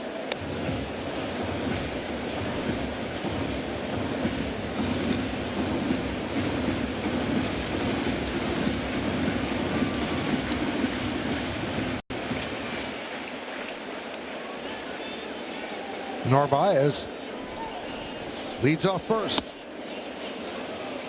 2 and 2.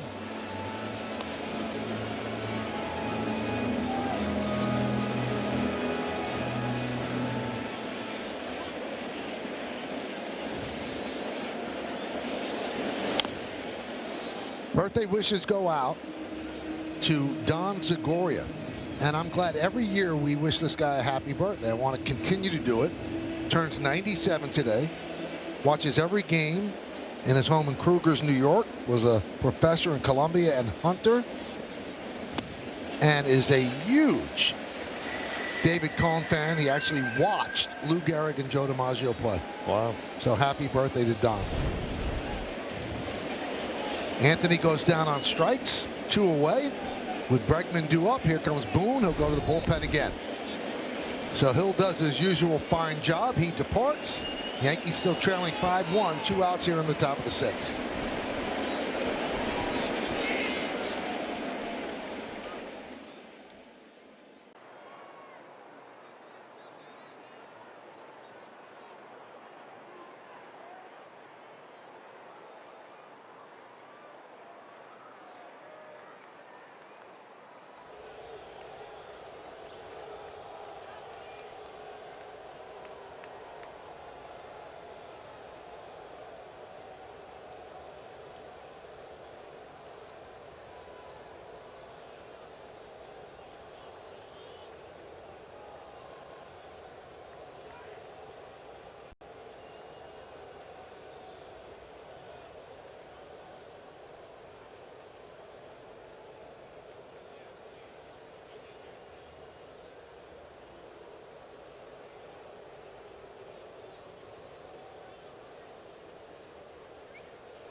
Michael Kay? The face of the Yankees? I've seen this in countless baseball games. Sometimes you just need the right touch. Take that. There you go. Mr. K, you saved us. You're a superhero. All in a day's work. Hey fans, Saturday morning cartoons are back. Check out a new season of the animated series Bronx Buds, presented by HexCloud, and see the latest episode featuring a guest appearance by me. Stream Bronx Bugs exclusively on the Gotham Sports app. What was that in your hand there? You think they got the likeness there? The voice sounds good. I don't know about the likeness. I don't know about the hot dog with ketchup on it in your hand. Yeah, that's a little artistic liberty, I think. Definitely the ketchup. Michael, they gave you a great jawline, though. Nice outfit. So when you're doing those voiceovers, are you just reading it and then they animate it, or are you looking at an animation? They give you a script, you read it, and then they animate around you. Okay. You sounded awful natural there. Yeah. I was second to be the voice of Fred Flintstone. Didn't get it. Didn't get it? Yeah. Me and Coney were looking for Barney.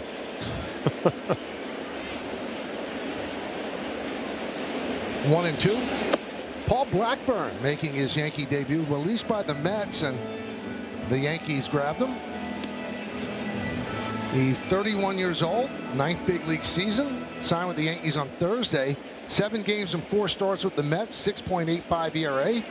Missed most of the season with right knee inflammation, a right shoulder impingement. And Bregman taps one to third. Rosario makes the play, and Blackburn gets out of the inning. Red Sox strand one. We go to the bottom of the 6th.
It's time for the Optimum Don't Take Slow for an Answer replay, and this is the Yankee run, Paul. Yeah, it was a, at the time, you thought they got back into the game, and then Boston has really tacked on again. But Stanton has been hot. We've talked about his numbers. I think you need another one here. Montefiore Einstein scoreboard: 5-1 Red Sox. Stanton, Rosario, and Grisham. Umpires are huddling up. See what this is about.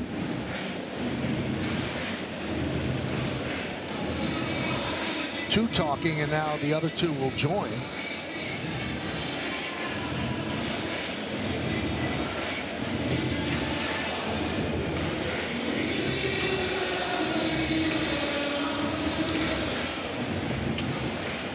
Michael, we need some flashcards or something. We had no clue. No clue. Absolutely no clue.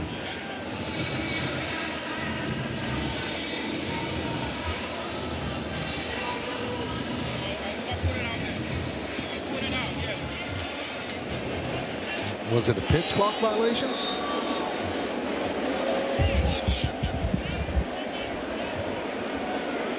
Looks like Boone was saying it's 1-0.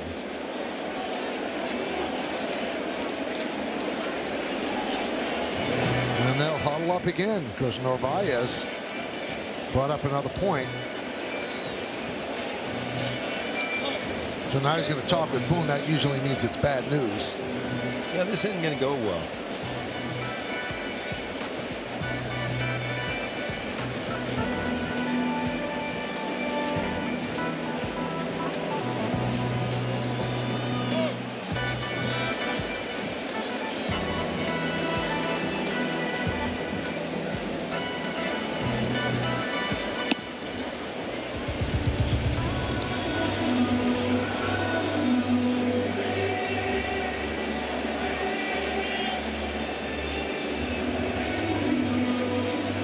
Wish we could help you out.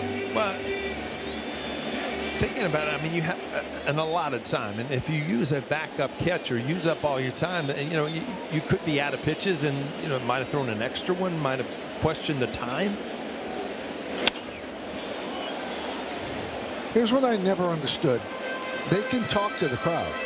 Why don't you just explain what happened? Good point, Mike. It'd be easy, right, with the microphone? Yeah. 1 and now 0-2 on Stanton.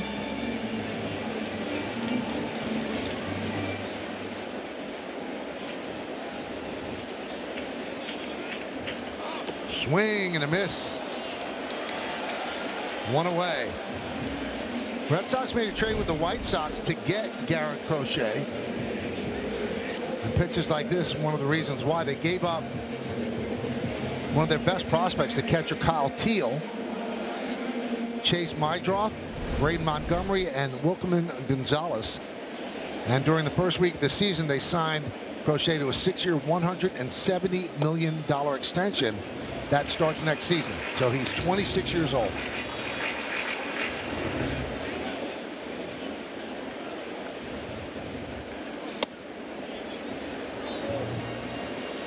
Made the All-Star team.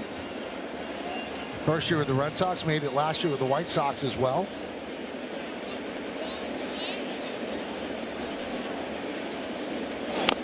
And when asked about the Yankee-Red Sox rivalry, he said, nah, it's more for the fans. I just get a little extra juice because they're a good team.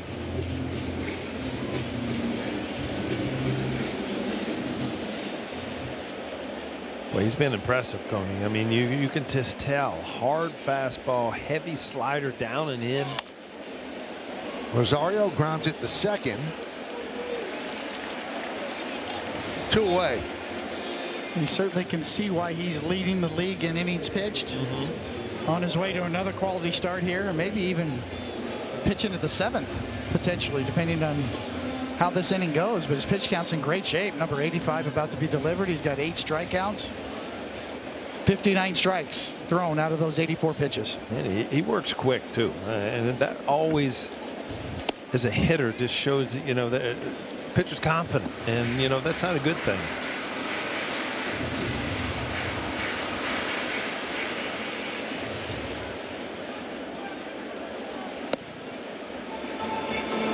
He's also a deep thinker. Went to Tennessee and he majored in nuclear engineering.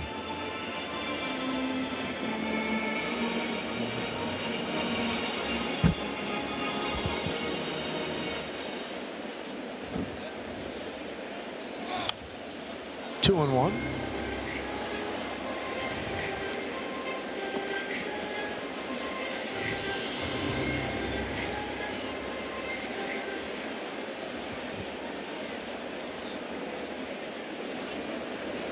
And the pitch. 2-2. Grisham's 0 for 2. Batting in the 6th spot against the left-hander. Usually leads off for the Yanks. Today it's Goldschmidt at the top of the order. On the bottom of the 6th, 5-1 Boston.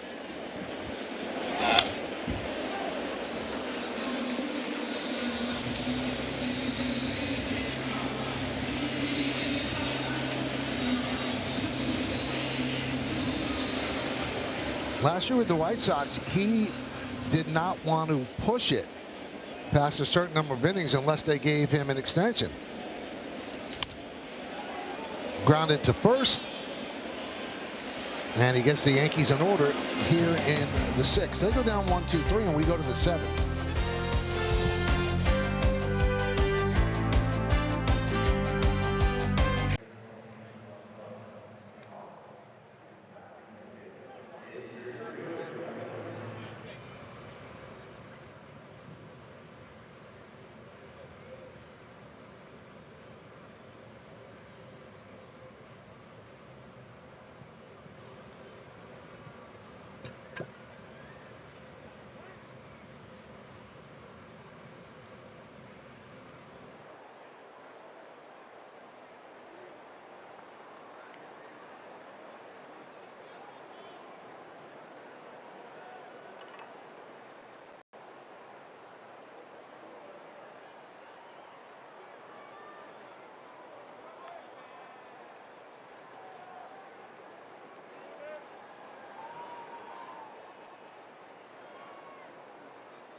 Sunday Night Yankee brought to you by Prevagen, made for your brain. 276 hitter, 1,229 hits, 66 home runs.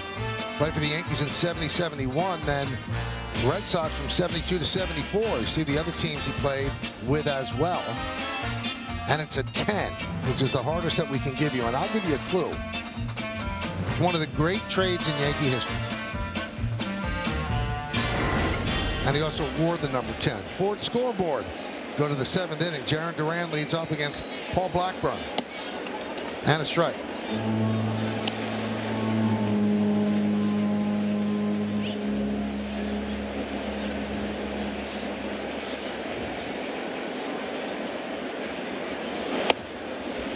One and one. So the Yankees scored no runs yesterday. They sent out 29 players to the plate, 2 over the minimum. Today they have 1 run through 6 innings against Crochet. That one's popped up behind the plate. Wells makes the play. 1 away.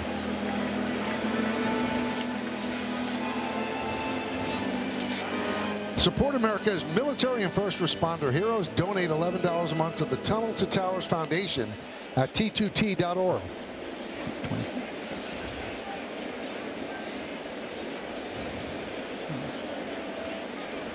Here's Trevor Story. Story, a big part of this offense today. 3 RBIs on the day. And a big home run to tack on after standing to hit a home run. You can tell he's healthy. I mean, he has had so many injuries over the past couple years with the Red Sox, but he's putting together a great year offensively this year. 20 home runs, over 20 stolen bases. And 3 of the 5 ribbies today. For a while, like a terrible free agent signing by the Red Sox, but they've waded through the injuries, and here he is having a terrific year. 1 and 2. You know, Alex Cora talks about it too. When Trevor Story started to get going again and play like the old Trevor Story, they took off. A lot of people want to point to the Rafael Devers trade and that sort of pivot in the organization, but it was really Story solidifying shortstop, starting to swing the bat. Been a big influence here on today's game.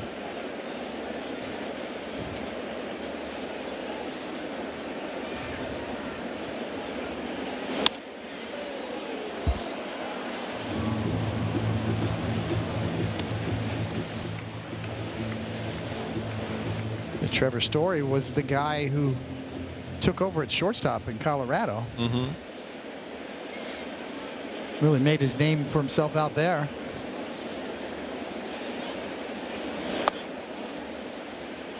Yeah, you looking back, he had some big years before he signed that free agent contract. 2-time All-Star at 18 and 19 with the Rockies.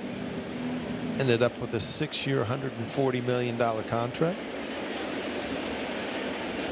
And this is year 4 of the 6-year deal. Volpe gets a nice hop. Sets and fires. 2 down. It's time for Pinstripe Pride, brought to you by Toyota, the official hybrid vehicles of the Yankees. And today's picture is of little Bodie, a 3rd-generation Yankees fan who loves watching every Yankees game with his family. Good-looking kid. Use the hashtag Toyota Pinstripe Pride. Mention yes in pictures you post to social media to reflect your love for the Bronx Bombers, and we might spotlight you in a future game, like you just did with Bodie. If Bodie's watching the games like he's laying down, he must have a TV on the ceiling, laying on his back. I think they prop him up for the games. Put a pillow behind him.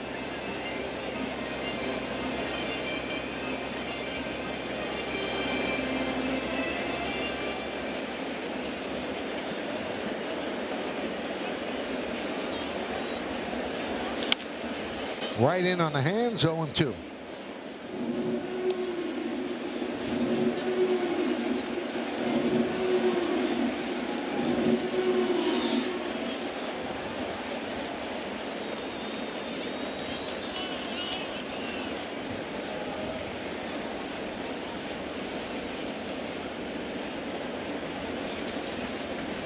And the pitch.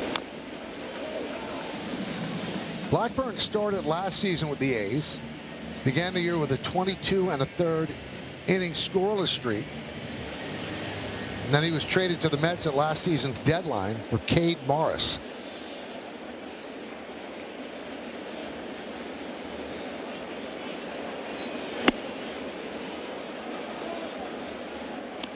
Had off-season surgery for a spinal fluid leak in his back. Ugh. And injuries derailed him with the Mets this year as well. Swing and a miss. He's faced 4 batters. He's retired them all. So at the end of 6.5 innings of play, it's time for the 7th inning stretch here at the stadium. Red Sox lead the Yankees 5-1, but we'll stay right where we are as they honor America here in the Bronx.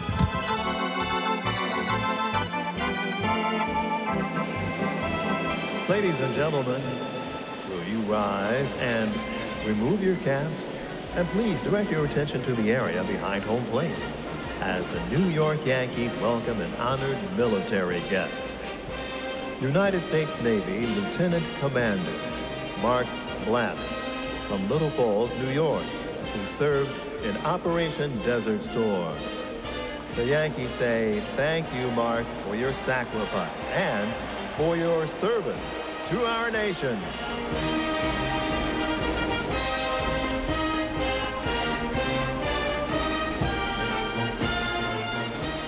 And now, ladies and gentlemen, please join us in singing along with Robert Merrill's rendition of God Bless America. God bless America, land that I love. Stand beside her and guide her through the night with the light from above, from the mountains to the prairies, to the ocean white with foam. God bless America, my home, sweet home. God bless America, my home, sweet home.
Well, thank you, Bob, and it's great to hear from Dellin as well. 5-9-1. Red Sox 1-5-0 for the Yankees. Bottom of the 7th inning coming up. Yankees are down by 4. It'll be the bottom third of the order, starting with Volpe against Garrett Crochet.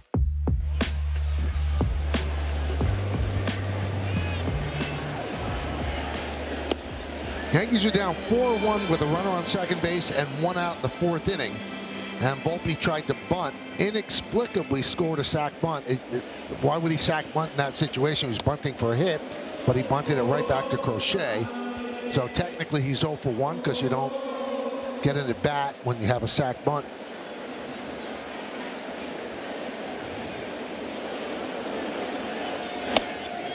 And the official scorer today is Howie Carpin, who is, I think, one of the best official scorers in this country. And I've got to ask Howie what he was saying there.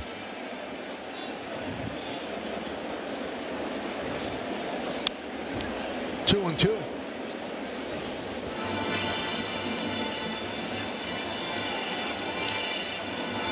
He can change it, right? You got the option to change it later on. Yep.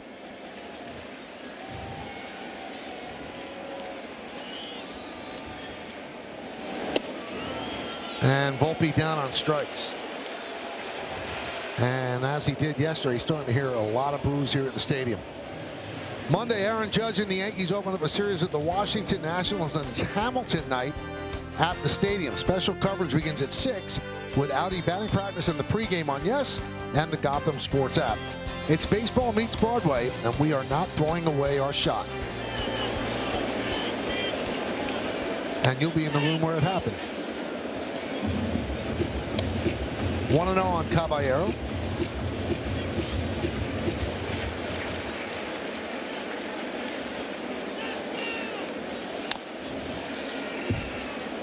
Paul, when a team is struggling, how much pressure do you put on yourself as a hitter? Yeah, you start trying to do it yourself, you become big. You want to do too much, and it kind of takes you out of your game. I mean, you got to know who you are as a hitter. You know, if you're Caballero, you're a type of guy that you want to try to get on base. You know, if you're Judge, you're a type of guy that you want to try to hit one in the seats with men on. But it's so weird how they have just turned the corner again. I mean, you had a tremendous road trip, and then all of a sudden, Boston was not playing well. Stepped into New York and looked like everything's they're running on all cylinders.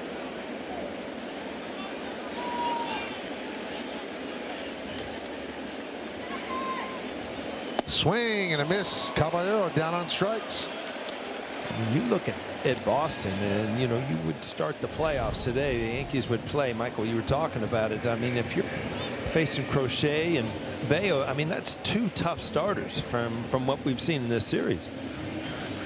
Yeah, Crochet just dealing today, in complete control. Just 26 years old.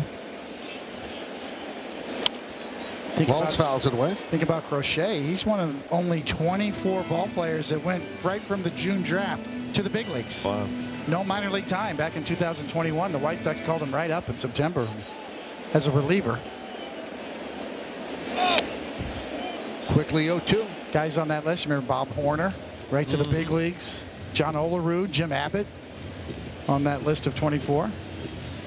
Mike Morgan. Mike Morgan, that's who I was thinking about. Yes. I remember that.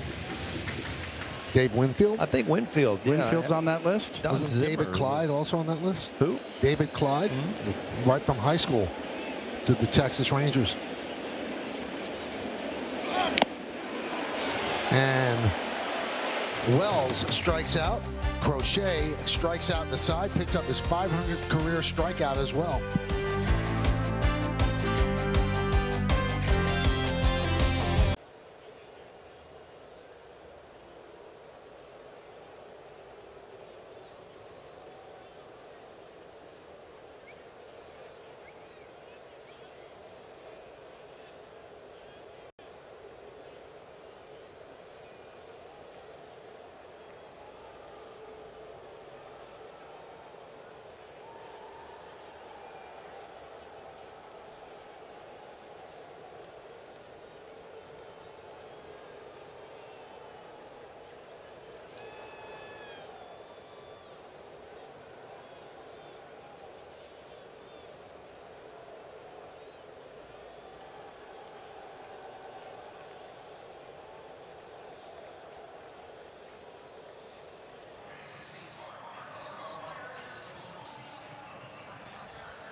Yankees Baseball on Yes is brought to you in part by Toyota, the official hybrid vehicles of the Yankees.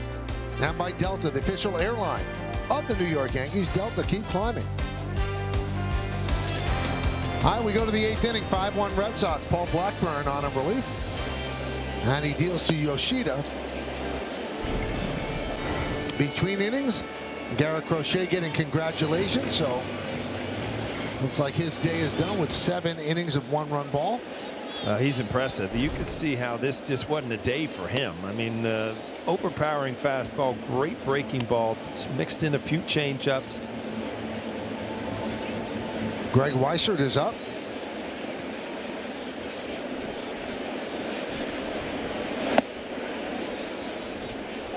(3-0) on Yoshida.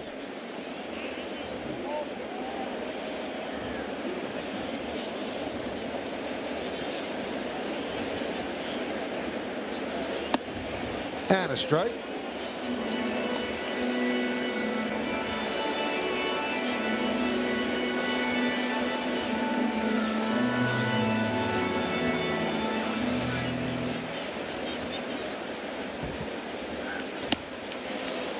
And Yoshida works a walk.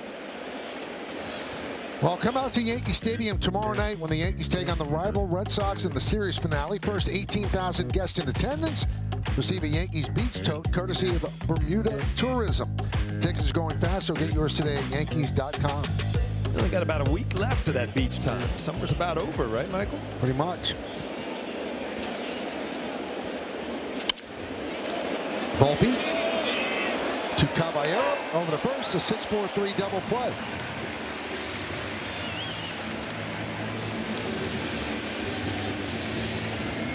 Tailor-made, you know, hit just hard enough, so it's easy to turn right at him.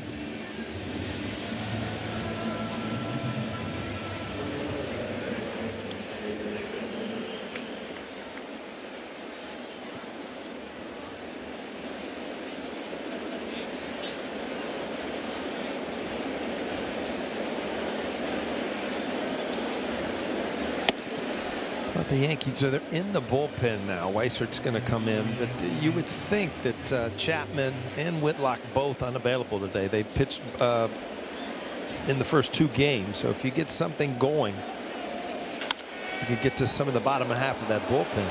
That's past the diving Goldschmidt. Goes into the corner.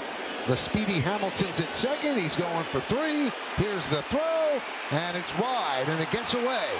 Hamilton will stay put as Blackburn alertly backing up. Well, there's always a place to be on a field, and Blackburn, I mean, that's another run. If he's not backing up third base, Stanton just got it in, but with the speed here, he might as well use it and leg out a triple. Yeah, Hamilton's made his impact on this series since he was called up. And take the shot, and you are right, Paulie. The pitcher's got one job to do, is be right there, and he was. And it did save a run. And a good throw gets him. The relay by Caballero was not a good throw. Otherwise, he would be out by a lot.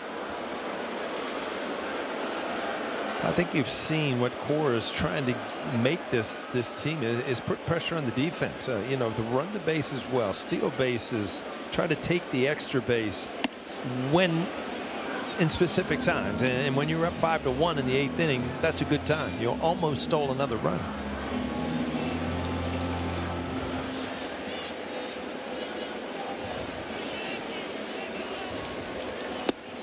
One and one on Narvaez, who's 2 for 2 and was hit by a pitch.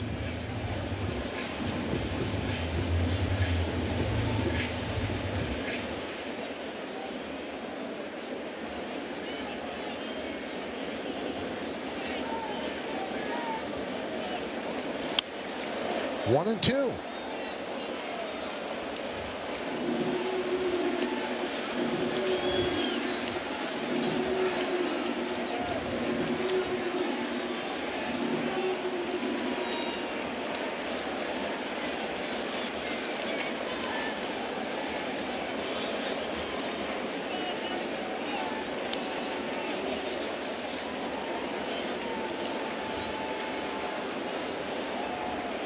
And the pitch.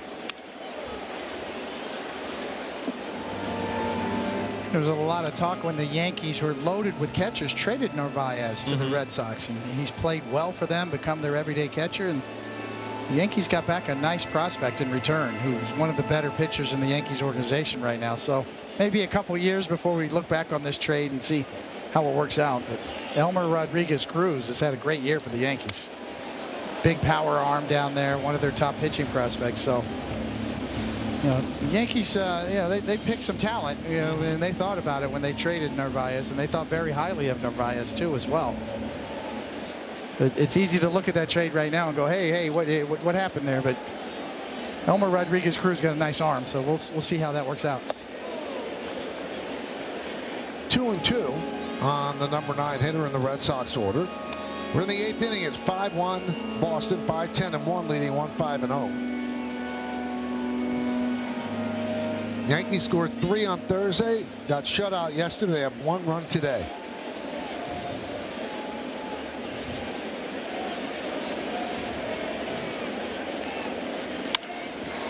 Fly ball right field. Toward the line is Stanton, but it makes the seats out of play.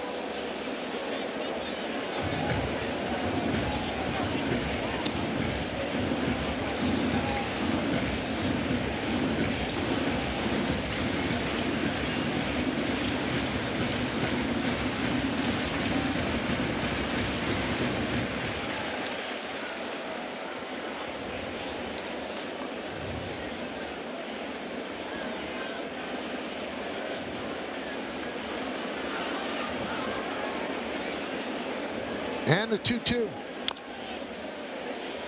Now, unless the Yankees rally, they will have lost the first 3 games of this series. And at the minimum, with the Red Sox coming in and you just coming off a 7-1 stretch, you had a split.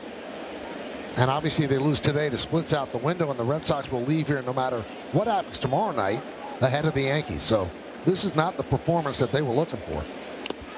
As Narvaez swings and misses, and that'll do it. No runs a hit. 1 man left on base. We're at Yankee Stadium with the Red Sox lead 5-1.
It's time for the Audi Electric Moment. Experience a fully electric Audi vehicle at your local Tri-State Audi dealer today.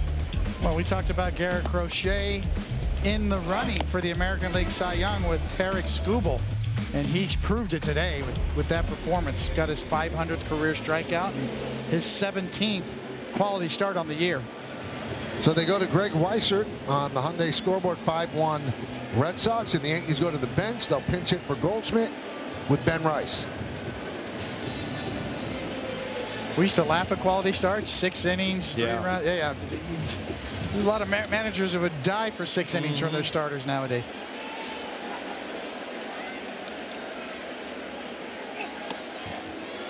And a strike to Rice. Kind of changed the category because it used to be 7 innings years ago. You know, was a good quality start, right? Well, we always thought 7 innings and 2 runs. Now 6 innings and 3 runs, even though that's sort of a 4.5 ERA. Mm-hmm.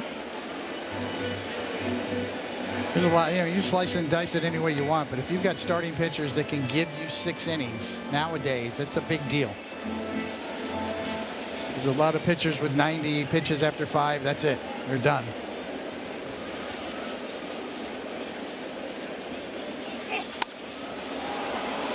Popped up.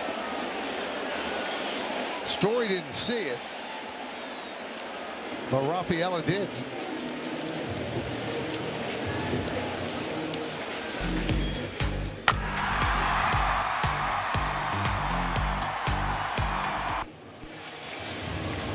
Well, that'll bring up Judge.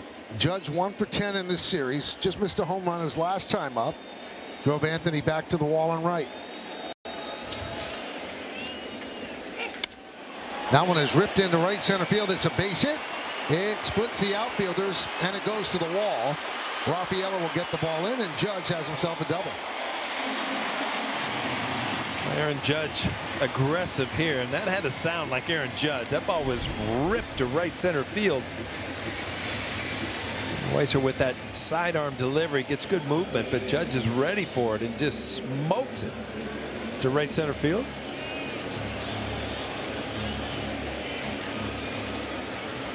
About 116 miles an hour off of Judge's bat. He just missed that home run in his previous at bat. It was Bellinger.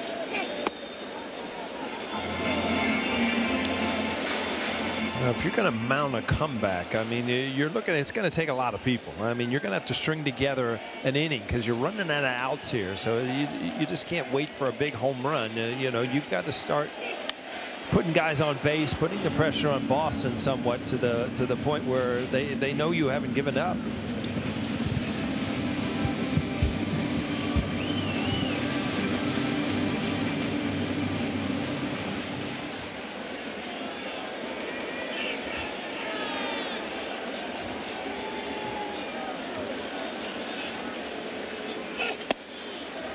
Two and one.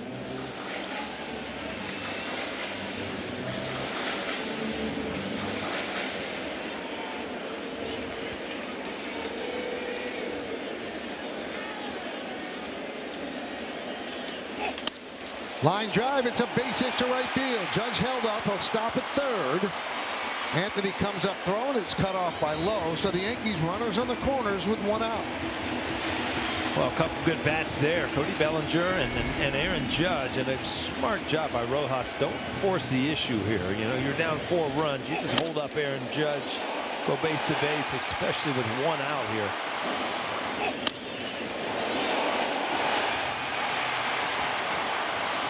You know, Aaron Boone does have Jazz Chisholm on the bench to pinch hit potentially. See, this is the right move here. Hold up Aaron Judge. Got 1 out. You need more than 1 run right here. Alex Cora does have a lefty warming up in the bullpen right now in case Aaron Boone does want to pull that trigger, maybe for Rosario, who's on deck, if he wanted to bat Chisholm. So the pitching coach, Andrew Bailey, talks with Weissert and crew. And that brings up Stanton a very big spot in this game.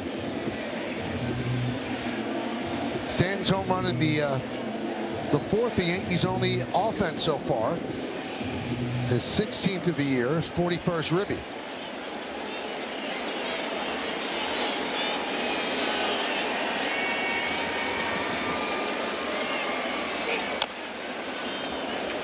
Big cut, fouled off.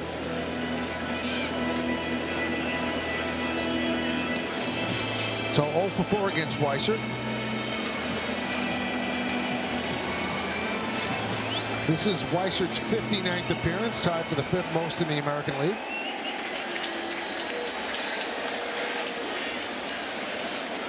The 0-1. Did he go?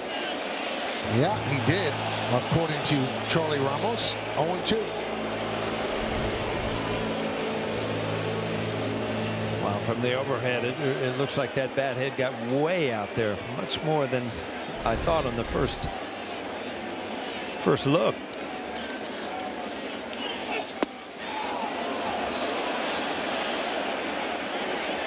Well, with that sidearm delivery, that's what you're going to see from Weissert, especially with 2 strikes. Is he's spinning that ball away, trying to get you to swing for a pitch off the plate. See Chisholm on deck to pinch hit for Rosario.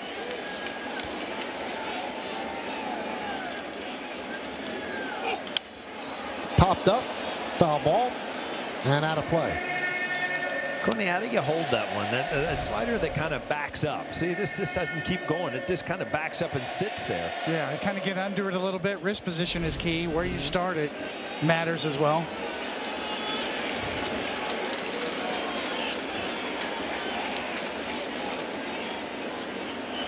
Swing and a miss, got him. Stanton's 3rd strikeout of the game. A little different shape here. Shorter. Quicker, shorter, got his wrist a little bit more on top and got a little more depth on that one going down rather than the sweep. It's more of a true slider there. So they announced Chisholm, and that brings Cora out of the dugout. So he's going to call on his left-hander, Justin Wilson. That'll do it for Weissert. Wilson against Chisholm when we come back.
Brought to you in part by Mohegan Sun. Something's always happening at Mohegan.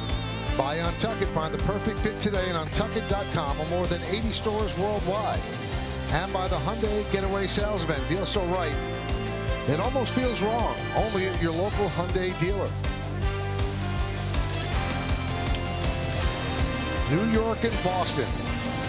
One of the greatest rivalries in sports. So Chisholm will pinch hit for Rosario. Justin Wilson comes in for Weissert. 1st and 3rd, 2 men out. Yankees down by 4, bottom of the 8th.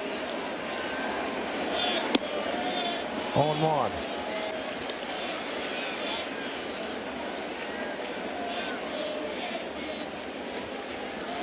Wilson, 38 years old, 13 big league seasons. Pitched on Thursday, walked 2 and gave up a single. And quickly ahead 0-2. No messing around right after him with that 4-seam riding fastball. Wilson's always had that his whole career. He's able to get that vertical life at the top of the zone.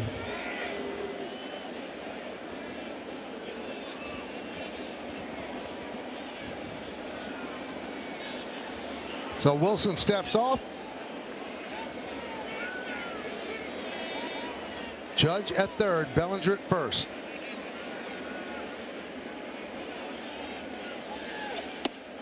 One and 2. Wilson was a Yankee. Yankees got him from the Pirates in a trade for Francisco Cervelli. Actually had 2 stints with the Yanks.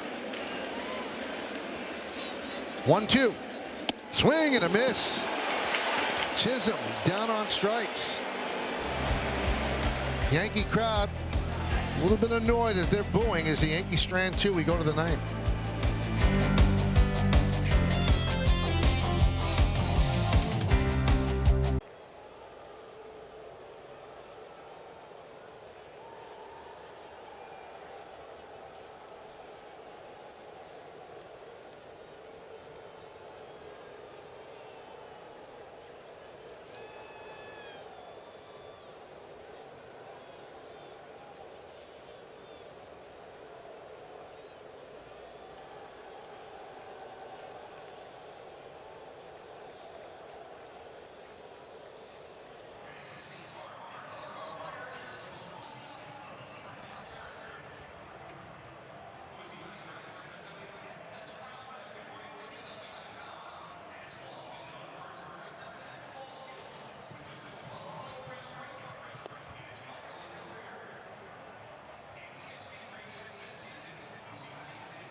Yankee brought to you by Prevagen, made for your brain. Those are your clues. And the answer is Danny Cater. Yankees traded Danny Cater to the Red Sox for Sparky Lyle, who won a Cy Young for the Yankees and part of 2 championship teams. Cater, a first baseman. And the Red Sox got so burned on that deal, they have not made that many deals with the Yankees. Cater was a pretty good player, but to get Sparky Lyle for him, pretty amazing. We go to the 9th inning. Top of the order. 0-1 count on Roman Anthony. And Paul Blackburn's actually done quite well, chewing up innings in the game. The Yankees are trailing by 4 runs. The resume on Danny, acquired from the Athletics for Al Downing. Look at the numbers with the Yankees. Not too bad. And at 72, they traded him for Sparky Lyle.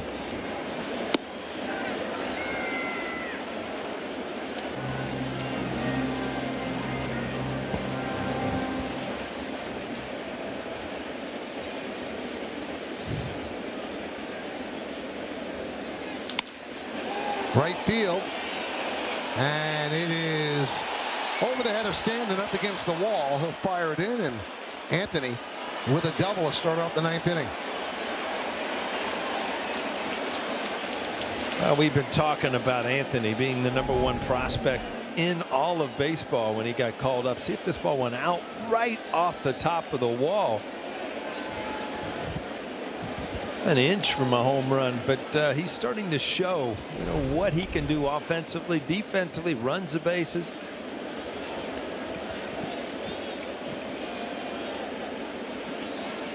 Chisholm takes over at second. Caballero moves to third, and Rice is at first. Ground ball, Volpe. He'll get Bregman at first as Anthony crosses over to third.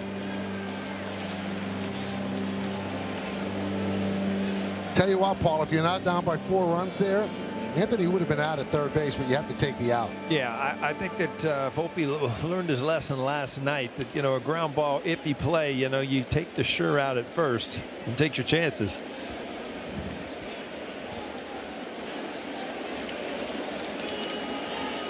Yankees bring the infield in. Like he was almost moving as the ball was hit. Probably a good choice not to go. Yeah.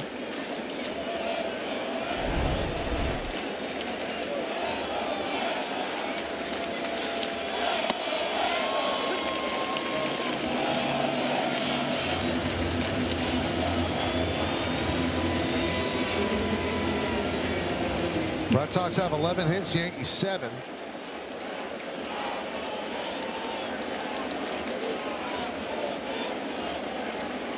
One. Looped into right center field. That's going to dunk in for a base hit. That'll score Anthony. It's an RBI for Duran. And the Red Sox now lead 6-1. Yeah, a lot going right for the Red Sox right now. You hit it hard, it's a hit. You get jammed. But again, every time it seems like they have an opportunity for a big hit. Little cut fastball got in on him. Jam shot, but enough to get a runner in.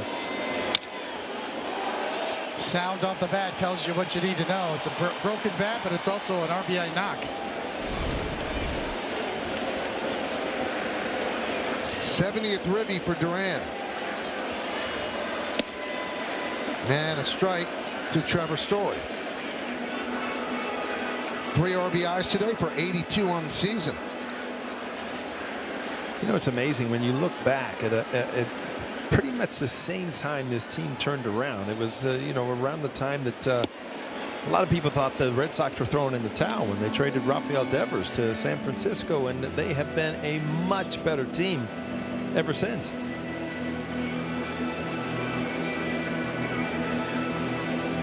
Strange thing, Yankees came into the series red hot. Red Sox came in really cold. Beaten by the Orioles, had lost 8 of 12, and now they're poised to take the first 3 games of this 4-game set.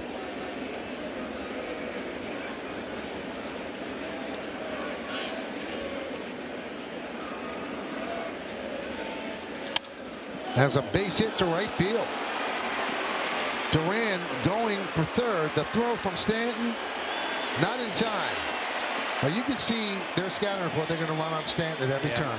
You've noticed even today that every time that, you know, there's a question that they are trying to take the extra base, but you know, Stanton is held his own out there. Obviously, he's not moving the way he'd like to, but you know, this is not a bad throw. Duran has tremendous speed. Well, especially with Duran running, he's going to do that every time. Never hesitates. That was a good throw from Stanton. The arm is not Stanton's problem. It's the legs. Lowe loops one into left field. Coming on, Bellinger dunks in for a base hit. Duran will score. An RBI for Lowe.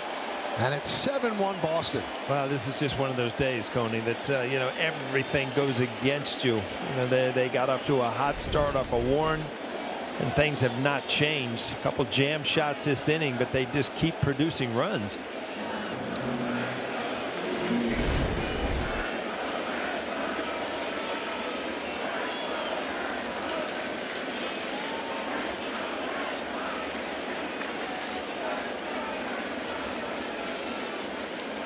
Here's Yoshida. Still one out, first and second.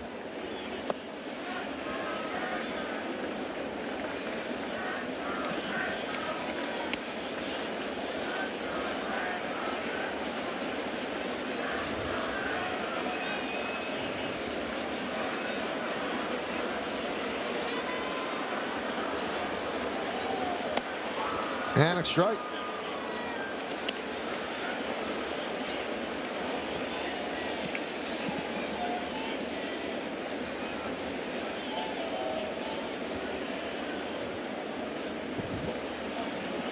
Kind of feel like Blackburn was brought for this kind of game, right? To kind of fill in. The Yankees have some people coming off, some pitchers coming off the IL.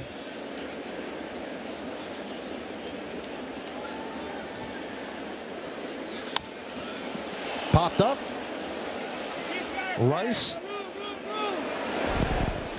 makes the out for out number 2.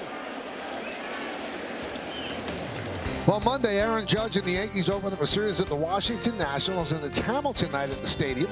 Special coverage begins at 6 with Audi batting practice and the pregame on Yes and the Gotham Sports app. It's baseball meets Broadway. Do not throw away your shot. There's a rumor you're not doing that game. Well, we'll find out when it comes around. I'm gonna have to get a pitch comm with your voice in it. Just get me through.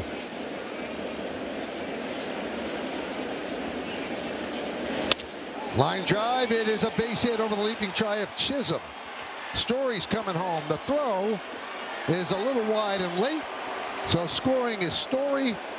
And the Yankees are trailing 8-1. This is more action than Stanton's seen in the 3 or 4 games previous. Seems like every ball's heading to right field again, trying to spin the ball away. Just up in the strike zone, off the end of the bat. Not a good sound, but another run-producing base hit for the Red Sox.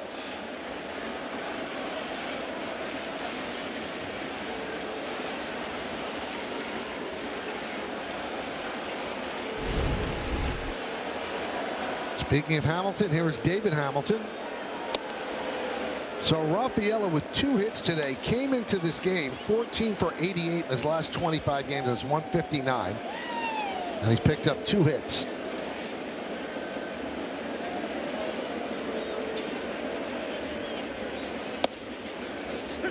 One and one on Hamilton. Hamilton's 2 for 4.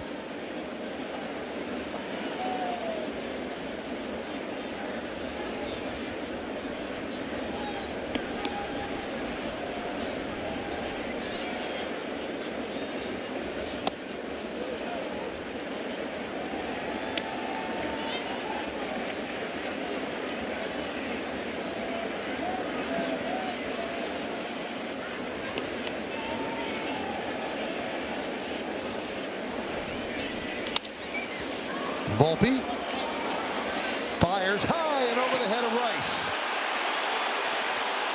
Lowe will score. Rafaela moves to third. It is now 9-1. And frankly, the Yankees are getting embarrassed on the field here at Yankee Stadium. Yeah, things start going bad. It just takes off. And Volpe right here really never gets his balance and just launches one. You can tell right out of his hand. Ben Rice, not a chance. Yeah, Volpe came up as he went down to his knee, looking for Jazz Chisholm at second. He wasn't there. Tried to readjust and then lost it. So Blake talking with Blackburn. No one's up in the bullpen. This is Blackburn's to own.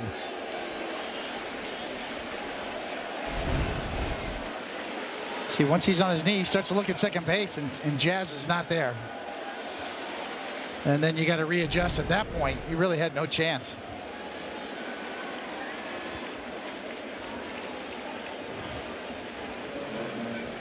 Well, there's no error on the board, but now it's there. So it's a single and an E6.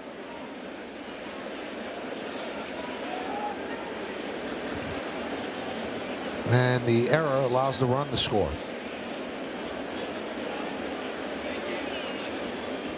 Here's Narvaez, 9th Boston player to come to the plate here in the 9th inning.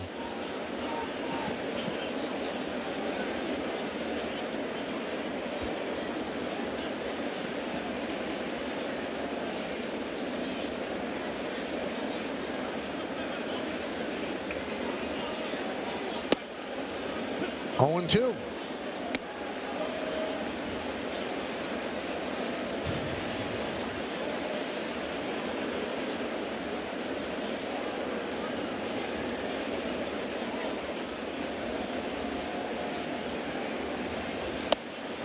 One and 2 on Narvaez. Has 2 hits today. That was Anthony Volpe's first error since July 30th, his 17th this season.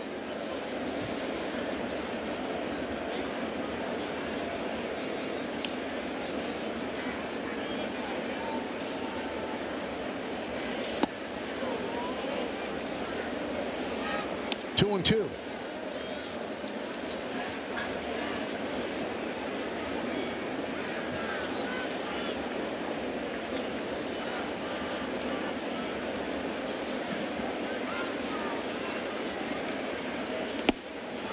Three and 2 on Narvaez.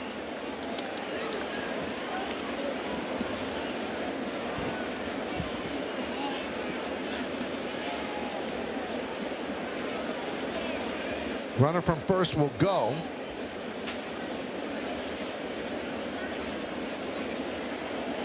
Rice was playing behind Hamilton, and it's a balk. Rafaela will score. Moving to second is Hamilton. Rice was playing behind. Somehow that was not articulated to Blackburn. He throws over, commits a balk, and it's 10-1 Boston. And the Yankee fans are starting to see the mistakes and starting to let the players know it too. I mean, these are the things that you know, compound problems when you're getting beat up, Cody.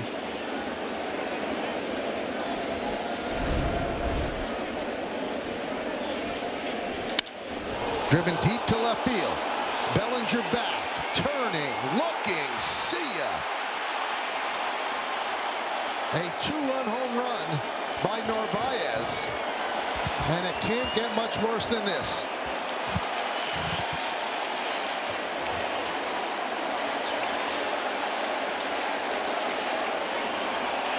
Well, Michael, you said, I mean, every once in a while you get embarrassed on the field, and this game has just snowballed. Crochet was the thing you had to get through, and he was just too good. But then the Yankees have absolutely fallen apart here in the last couple innings.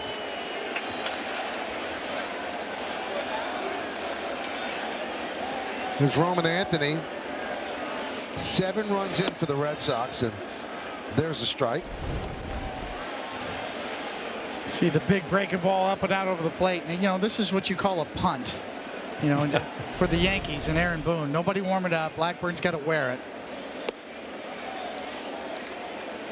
Might be the only appearance he has as a Yankee with all the injuries and the potential maneuvers that are going to be made in the upcoming days. Yeah, with the amount of pitches, 64 pitches, I mean, he's going to be shot for 3 or 4 days, really. Yeah, and he hasn't, you know, this is more than he bargained for today. But obviously in the situation, Aaron Boone doesn't want to waste any other pitchers for tomorrow's game. So hence punt. Not a good look. Fans don't like it. Blackburn's probably the move when they put Cruz on the roster. And that's why he's out there kind of left out to dry. 67 pitches now.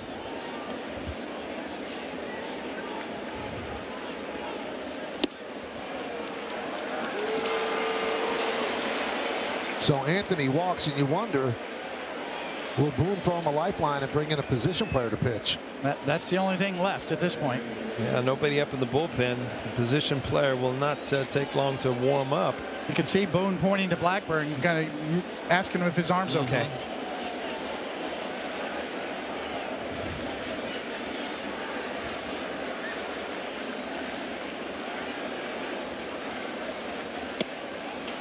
And a strike. He pitched quite well over the first 2 1/3, and it kind of fell apart here in the ninth.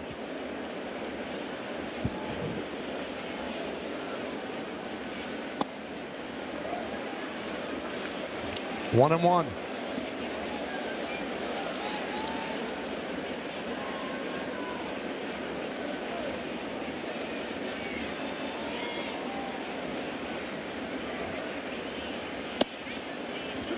One and two on Bregman. Bregman 0 for 3 with a sac fly today.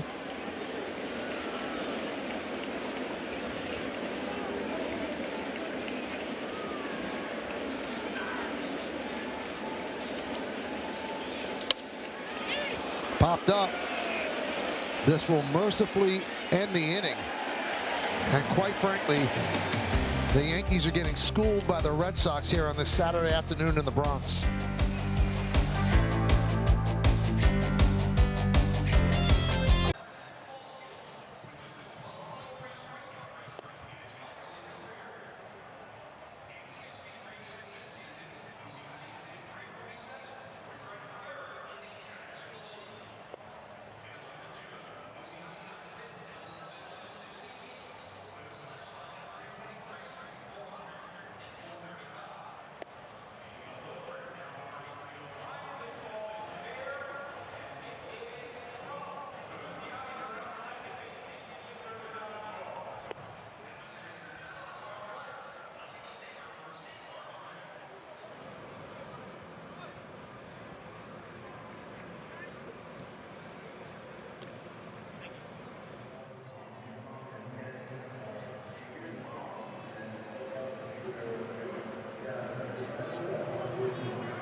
Now, the upcoming schedule brought to you by your local Tri-State Buick dealers. These are the 10 remaining series in the regular season.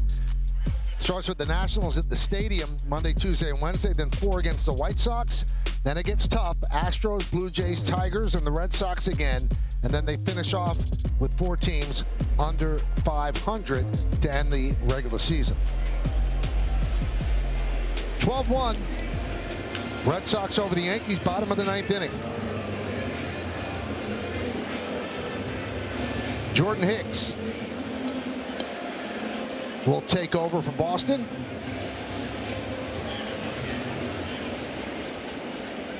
And it'll be Grisham, Volpe, and Caballero.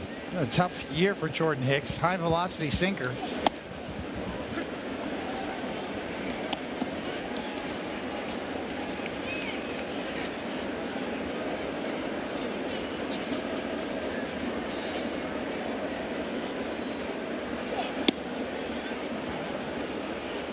One and one. Garcia takes over in left field. Made his major league debut last night.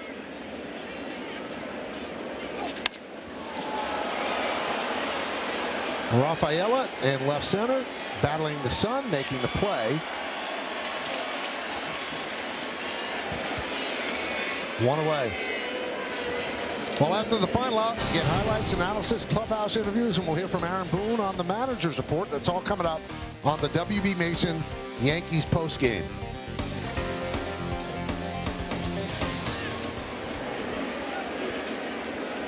Here's Anthony Volpe. He's 0 for 2.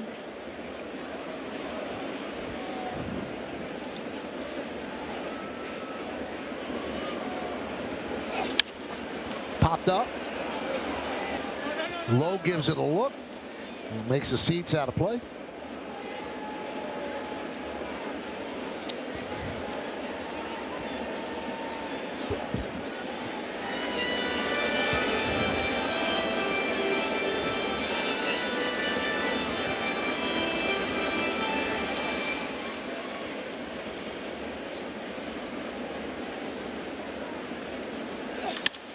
Grounded and grabbed there by Hamilton. He took a base hit away from Volpe. Boy, Hamilton has had quite a game defensively. That's a 3rd or 4th tough play he's had at second base. This ball was hit hard. But the Red Sox made the right call calling him up for this series. It was activated just before this series started and has made an impact in the first 3 games. On the bases, with the bat, and with the glove. Here's Caballero. Caballero 0 for 2 with a walk.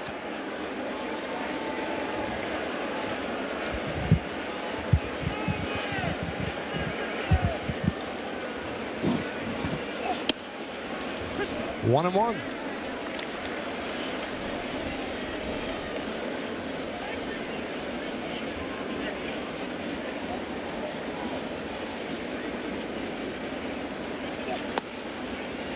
Two and one.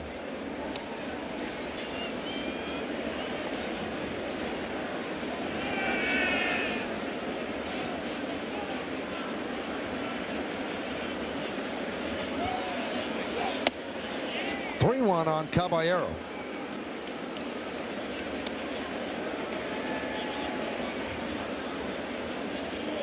Two outs here in the bottom of the ninth. Yankees down by 11.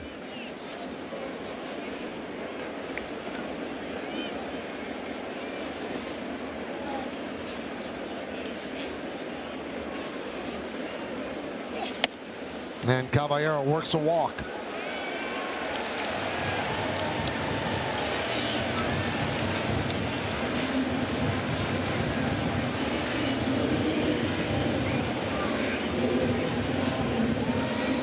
And that'll bring up Austin Wells. 0 for 3 with 2 strikeouts. Lowe plays behind Caballero at first. And Hicks deals 98-mile-an-hour strike.